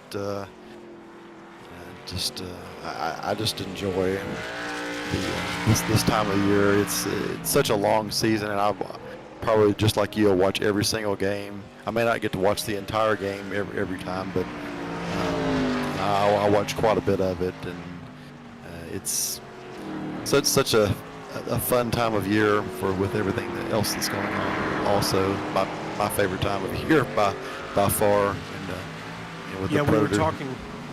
We were talking about that earlier. Folks, if you are just joining us, the best time of year to Chris Claude and I is, we've got baseball playoffs, NASCAR playoffs. The NFL is getting into the meat of the season. Hockey comes back this week. And, I'm not a basketball fan, but the soap opera of all sports is coming back as well. Yeah. Yes, it is. So, I feel like it's just a lot of drama, and then all of a sudden we're in March and April, and then suddenly it's basketball playoffs. And it's like, well, what happened with the previous 82 games? Nobody really knows. It's just somehow we wound up here. Yeah, yes. But for people that are into sports, you can always find something to get into, and with I would say I got into hockey around the mid '90s. Got into NASCAR in the early 2000s, and so it's really one of these things that it really consumes a lot of my free time, and I enjoy it. It always gives me something to keep up with and to discuss and everything with people. So it's fun. There's I can't say that I'm too enthralled with this matchup on Monday Night Football tonight, but it's definitely not a stellar matchup by any stretch. No, I mean historically, these two teams, yeah, you could say that it would be a good match, but these two teams are not exactly the cream of the crop this season. And I had to say that it's a shame that for Troy and for I'm sorry, did you mean the Hall of Famer? The Hall of Famer Troy Aikman and Joe Buck. It's a shame that they don't really get to do the quality of the games most weeks that they get on the Sunday Night Football. They seem to get more of the premier matchups. Yeah, without a doubt. The one thing is, I always think about what Jerry Seinfeld talked about in a monologue one time. He said, we're not really rooting for players, and we're not really cheering for teams as much as we're cheering for laundry. Yeah, that's it. Because one player, if you don't play for you anymore, is like, boo. It's like, I can't stand you. With a few exceptions. I mean, Marcus Mariota, I wished him well, and I hope good things and everything for him. I think his career is probably on the downside, but he was such a good guy and everything for the Titans, and it just didn't work out with the injuries and everything that he had. And but there's also been a few players that definitely did not mind rooting against when they moved to another team. Yeah, we've had that just in the last few years. And obviously near and dear to my heart. Bryce Harper makes the move from the Nationals over to the Phillies, and all of a sudden Nationals fans don't really like Bryce Harper anymore. And all he did was move, 2 hours north on I-95. Right. For Ezekiel Elliott, he just got done making his return to AT&T Stadium. And, all of a sudden people in Dallas are like, Ezekiel Elliott. But wait a minute, a year ago you thought that he was just the best thing since sliced bread. I just, ever since hearing Jerry Seinfeld bring that up, now it's stuck in my head. Yeah, it works the other way, too, with teams coming in. It's like Terrell Owens and Deion Sanders when they went from the 49ers and they became Cowboys, all of a sudden they're beloved. And just... Yeah, people don't remember that Deion once played in Atlanta and in San Francisco. They remember Super Bowl wins in Dallas. Well, actually just one. Super Bowl just one, but still, but 30. Yeah, he did. Play. That's one more than the Falcons had. Yeah. And I'll tell you what, I guess it's very fortunate that just due to proximity that I didn't become a Falcons fan. I could have easily become just like I become a Braves fan, but they weren't televised that often, like the Cowboys were, and that's how it all started with me. And, well, you just fell victim to good marketing. Yeah, exactly. Well, listen, Chris, thank you for everything that you do here on SNN. I know that you spend a good portion of your life dedicating not only to your racecraft, but also the business of running the front office here at Sunday Night NASCAR. I mean, what a good group of drivers that you have. I mean, these guys week in and week out, some of them are driving like you in all three series, and it's just incredible to watch them, develop over time. And, obviously Bennett Allen, a good friend of yours and mine, and a fellow Tennessean for you, to watch these drivers year in and year out just get better and better is always really exciting. And you've managed to build quite a culture here in SNN, and that's truly what I believe it to be. It's a culture. Here it is, the B Series, the Xfinity Series. You've got 3 more cars taking the green flag tonight than you did last night in the Cup Series. How do you explain the success of your 3 tiers of racing? Well, you have to find something that you're comfortable with and that you enjoy racing. If you're in here and you're not one of those guys that are just hardcore that want to run all 3 series, and there's a few like me that do run 3, but there's also quite a few that run 2 series, whether it be a Cup Series and something else, or whether it be like Brandon Minto running the Xfinity and the Truck Series and being in the playoffs and being highly competitive.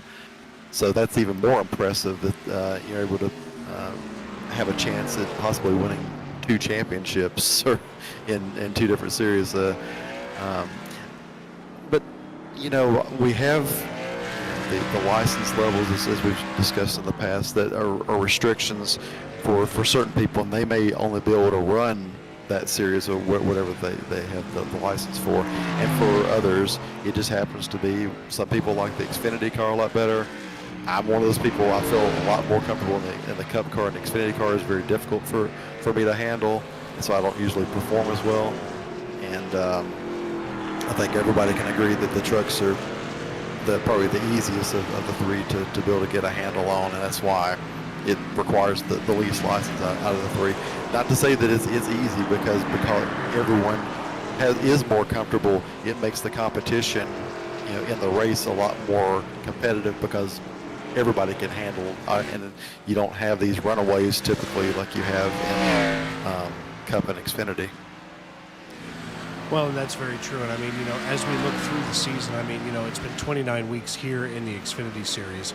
I mean, a lot of these guys have been with you since week 1, and I'll definitely side with you there. The trucks are definitely the easiest, quote unquote, cars to drive here on the iRacing server, or anywhere really. They're definitely the most stable, but it seems like you get some of the fiercest competition here at the B level in the Xfinity cars.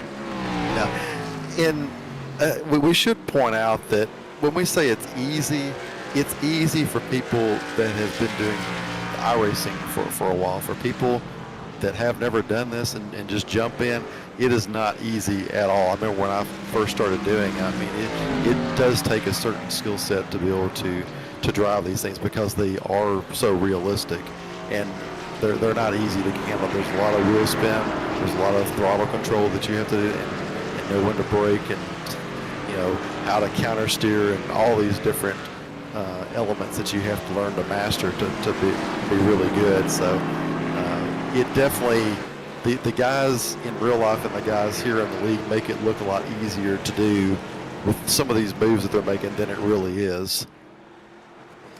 Yeah, absolutely. I mean, speaking of watching it look just that easy, I mean, taking a look at Bennett Allen right here, just bouncing out of the interior roval is an absolute art. Yeah. You know, the suspension's a lot different here on the Xfinity cars. Of course, you know, some of the ways that we can set the cars up in the Xfinity level, much different from the Cup Series, especially in the next-gen car. And I guess at this point we can probably look at it and say it's not really the next-gen car, it's just the Cup car. We're on Season 2 now of it.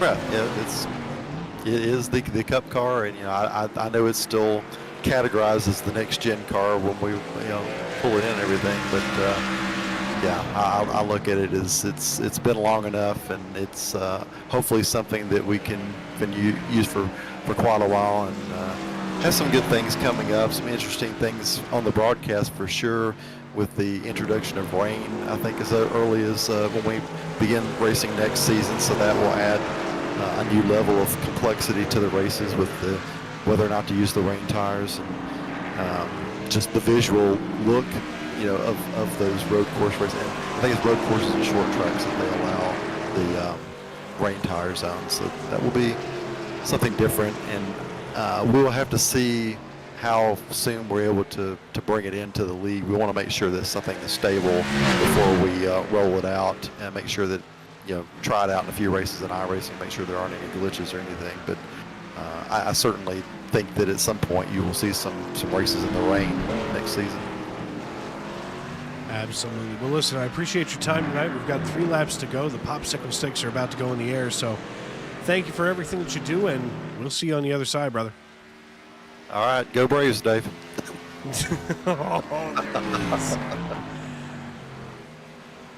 Good old Chris, always keeping me honest, as he is a dedicated Braves fan. But just as I say that, Bennett Allen crosses the start-finish line. The popsicle sticks go in the air. 2 to go here at Charlotte Motor Speedway on the Roval.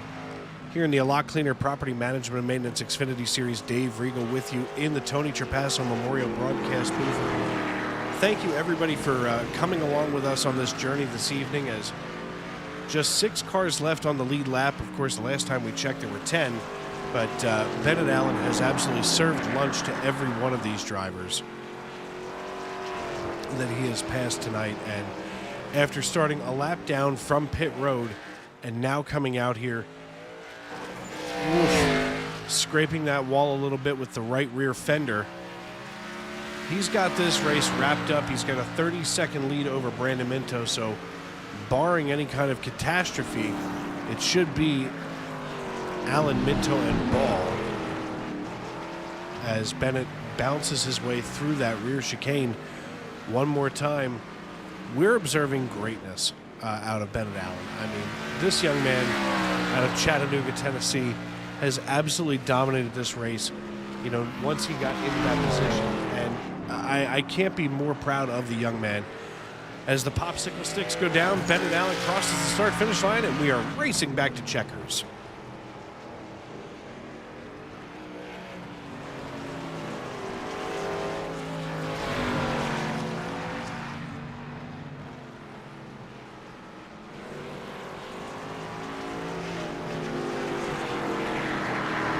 Ron Fitting begging Bennett Allen to stay behind him as long as he can, as he needs every point that he can get, as Ron Fitting definitely wouldn't be affected, because he will still finish in the top 10 this evening.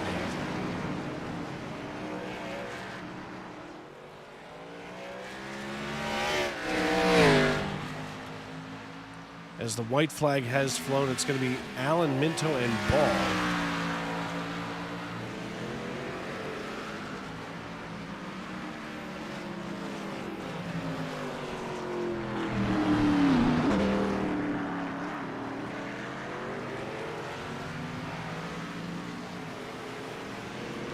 Three Chevrolets going to finish on the top of our podium tonight. When Bennett Allen comes out of NASCAR 3 and 4, he's going to have to woe that car down one more time coming into the front chicane. He's still behind. Whoa, as he looks like he's trying to have a little bit of fun here. Maybe a little early celebration, if you will, as he's going to have to slow down right before the start-finish line.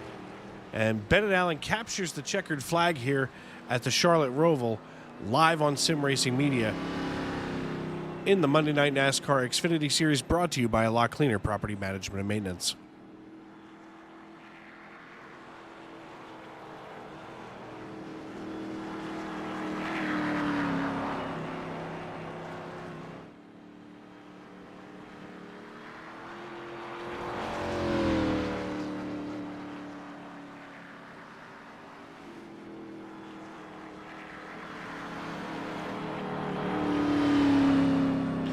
Some hard work put in by these drivers tonight, as Bennett Allen going to bring home the checkered flag. We're going to get a hold of Bennett right now.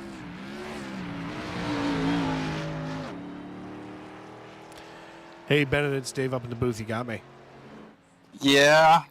Let's not talk about what happened there at the end. I sent her a bit too hard. Yeah, a little bit, but you still managed to come across the start-finish line legally. So that's not a bad thing. But overall, you had a dominant third stage tonight after, starting a lap down as we had talked earlier and starting from pit road. Great run tonight as you continue your campaign to go back-to-back here in the Xfinity Series. Yeah. First off, huge thanks to Zeem Setup Shop for they actually delivered really well on the setup this week. Setup felt pretty stable even on the long run. I think I was still running about 2 seconds faster than everybody there at the end. I don't even know what to say. I mean, everything went wrong there at the beginning, and I just kind of stayed a bit calm and cool and collected and still got the win. I think that's like 6 on the year, which is, or 6 or 7, I don't remember, but it's a new record for me. I can look right at it here, and that is win number 6 on the season, so you got a little half dozen, a little six-pack.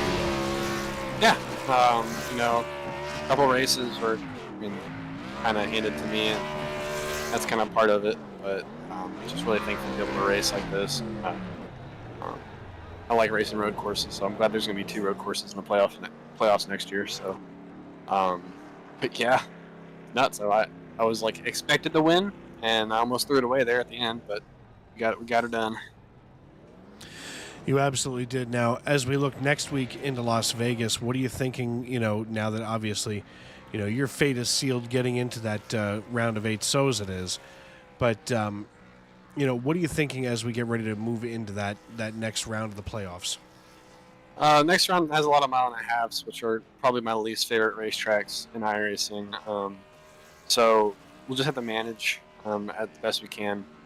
And just hopefully we execute, get stage points, get playoff points, and hopefully get the Phoenix and try to maintain my throne. All right, man. Well, listen, congratulations as your quest to repeat continues here in 2023. Before we cut you loose, as always, I got to know, who do you want to tip your helmet to and thank for tonight's run? Just huge thanks to all my friends out there, like Josh Coppernoll and JCTV. Well, they just reached 500 subscribers on YouTube, so congratulations to them. And just B-Blaze Vintage, Bobby Blazer. He's staying busy, going to all these short track, dirt track events. And Money House Graphics, I'm at Money House Racing. All my friends over there always been, pretty supportive of me and my endeavors. I talked to you earlier about my dad, who's currently deployed in the Navy. I'm just thinking about him because he's really wanting to come home, but they're chilling, flexing some muscle over next to Israel. So, anybody who's a big fan of the military, just be in prayer for them because, even me as a military kid, I'm a little bit nervous about what's going on over there. So that's why I'm running the Navy car tonight. It was the last second idea. And, we'll see what happens, but just really thankful to be able to do this. And I've been telling a lot of people lately about, hey, I do this iRacing thing. They're like, oh, really? That's really cool. I've heard about that. So it's kind of cool to tell people about this. And really nice platform to get to know people. And I'm just like I said, I'm just really thankful. So, move on to next week at Vegas. I'm going to do a little betting on PokerStars VR this week, and hopefully that luck can transition over to Las Vegas next week. But also, Well, actually, if you're talking about betting, that would be a parlay, if you will. there it is. Also, again, thanks, Dave, for what you do, man. We really appreciate it. Yep, we'll see you.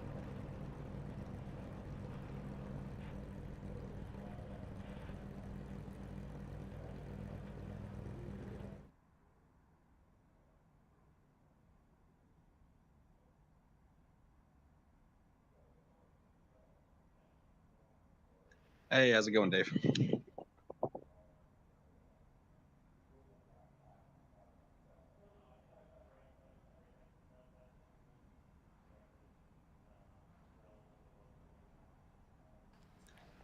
Hey, anytime I can get on the podium at a road course, I'll take it. I'm so bad at road courses.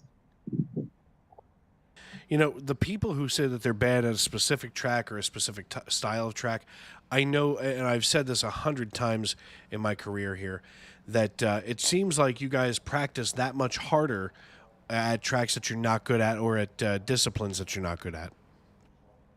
Oh, definitely. I ran quite a few races this week. I ran as much as I could. I wish I could have ran a little bit on Saturday, but I was actually down in Dallas watching OU beat up on Texas. So I had to miss out on a weekend's worth of racing, but throughout the week I was able to get a lot of practice in, and it definitely helped. I only scraped the wall a couple times. I didn't spin out. So, hey, it was a successful day for me.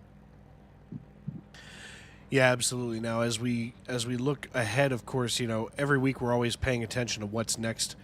You know, we're already heading into that round of 8. Obviously, you're secure in making the round of 8. We go to Las Vegas next week. Are we thinking, you know, maybe try to secure that championship for right from the rip, or just keep it alive? Oh, if I can get the win, I'm definitely going for it. Vegas is probably my favorite track to race at, so hopefully I can have as much luck there as I did today, and then hopefully I can stay up front and not just get totally demolished by Bennett again. But definitely getting the win early on helps. Yeah, it definitely takes that pressure off, and it makes it a little less urgent, you know, as we go Las Vegas, Homestead, and then the paperclip in Martinsville. Of course, I had already explained to the folks here at home that I will not be here for the Homestead race, as I will be in Homestead that week and on my way home on a flight on that Monday night. Oh, that'll be a fun race to go to. I kind of wish the championship race was still down there though, but Homestead, that's a track I really want to go down and see a race down there. Well, there's a pretty big group of us from Sim Racing Media going down, and so actually SRM will be dark for a couple of days as all of us are going to go down and blow off some steam and have a good time there in South Florida. But listen, man, we just need to know tonight, who do you need to tip your helmet to and give a shout out to for tonight's run? Oh, you know me, Dave. I got a long list of people I got to say what's up to. Yeah, I got to give a shout out to my parents tuning in every single week. My Uncle Scott, he's tuning in, drinking right along with me. Got his Miller Lite. That's right. Got to give a shout out to you. Always put on the broadcast. I love coming back and watching all the races. My brother, his wife, Anna, and then my little nephews, Winnie and Vinny out there in Germany. Always got to give a shout out to them. I got to give a shout out to the OU car this week because we just had that big win on Saturday, beating Texas, even though we weren't supposed to. We weren't supposed to be on the same field as them, so had to come out run this car this week.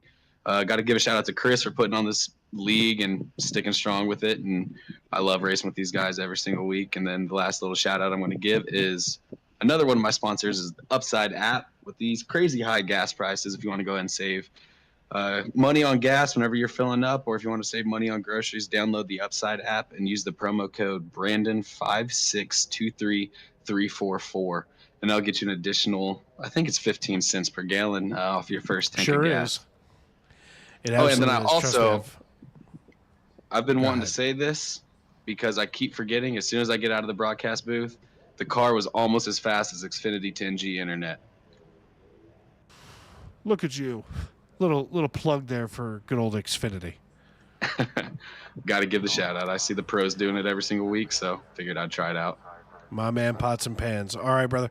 Listen, congratulations on the podium finish, and we'll see you next week in Las Vegas. Have a good one, Dave.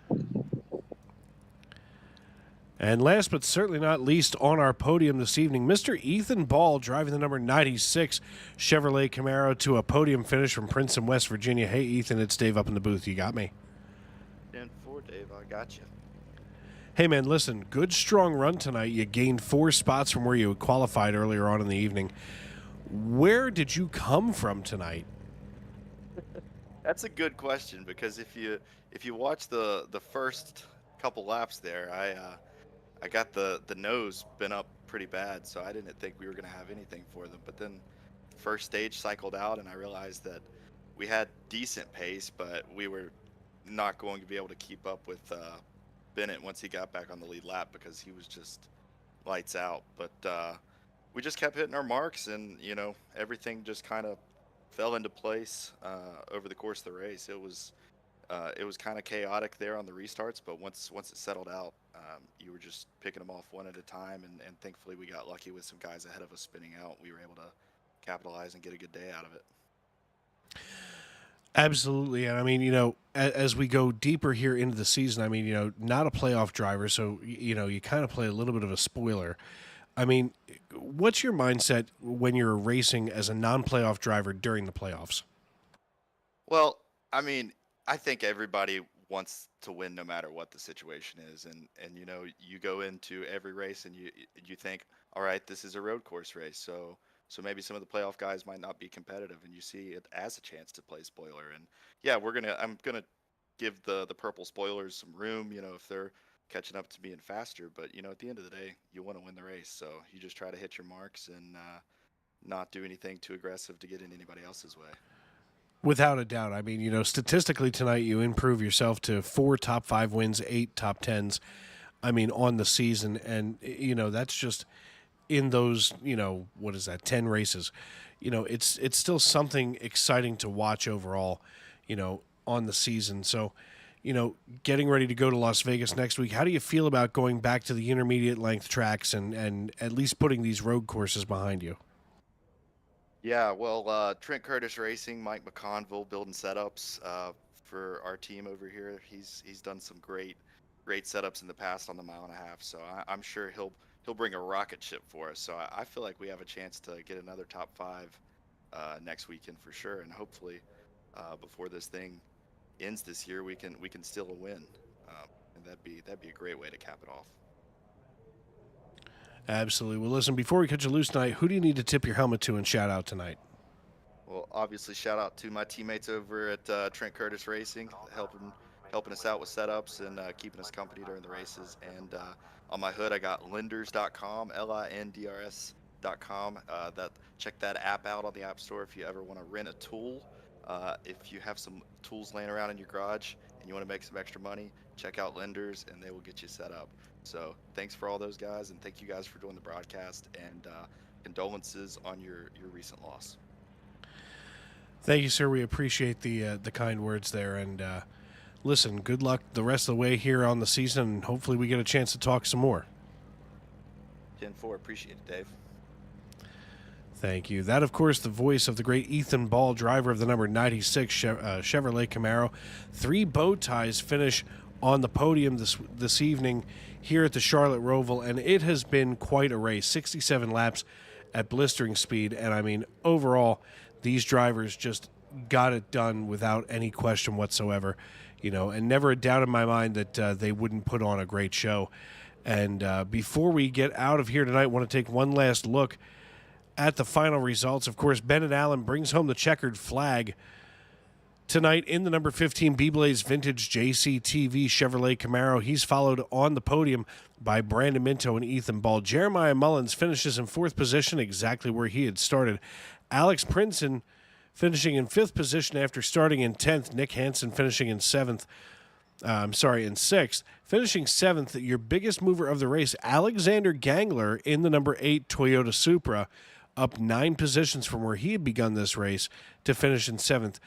Aaron Mack, John Wilco, and Ron Fitting round out your top 10, while Gabriel Lafreniere finishes in 11th. Chris Claude brings home 12th position after he popped that engine there from the earlier time when Karma came back and got him, and as he was watching his Atlanta Braves take down my Philadelphia Phillies. Dan Morgan finishing in lucky 13, while Rich Jett in the double natural finishes in 14th. Randall Watkins just getting 2 laps in before he had to park it and put it back on the hauler, while R.P. Allen got 1 lap in before having to call it a night after a really rough start to this race. So I'll tell you what, next week we head out to Sin City. We're going to go to Las Vegas Motor Speedway, of course, another SMI track. And I'll tell you what, folks, that's going to be one to watch. I assume that we're going to see several more drivers come back into the fold that night, and definitely worth the watch as we go to our round of 8. We'll have an update on your points next week when we come back right here on Sim Racing Media. I'm Dave Regal here in the Tony Trapasso Memorial Broadcast booth, and I want to thank you for making us a part of your evening. And tomorrow, as you go through your day, remember, you're special. You're the only one like you, and that's fine by me. Good night, everybody.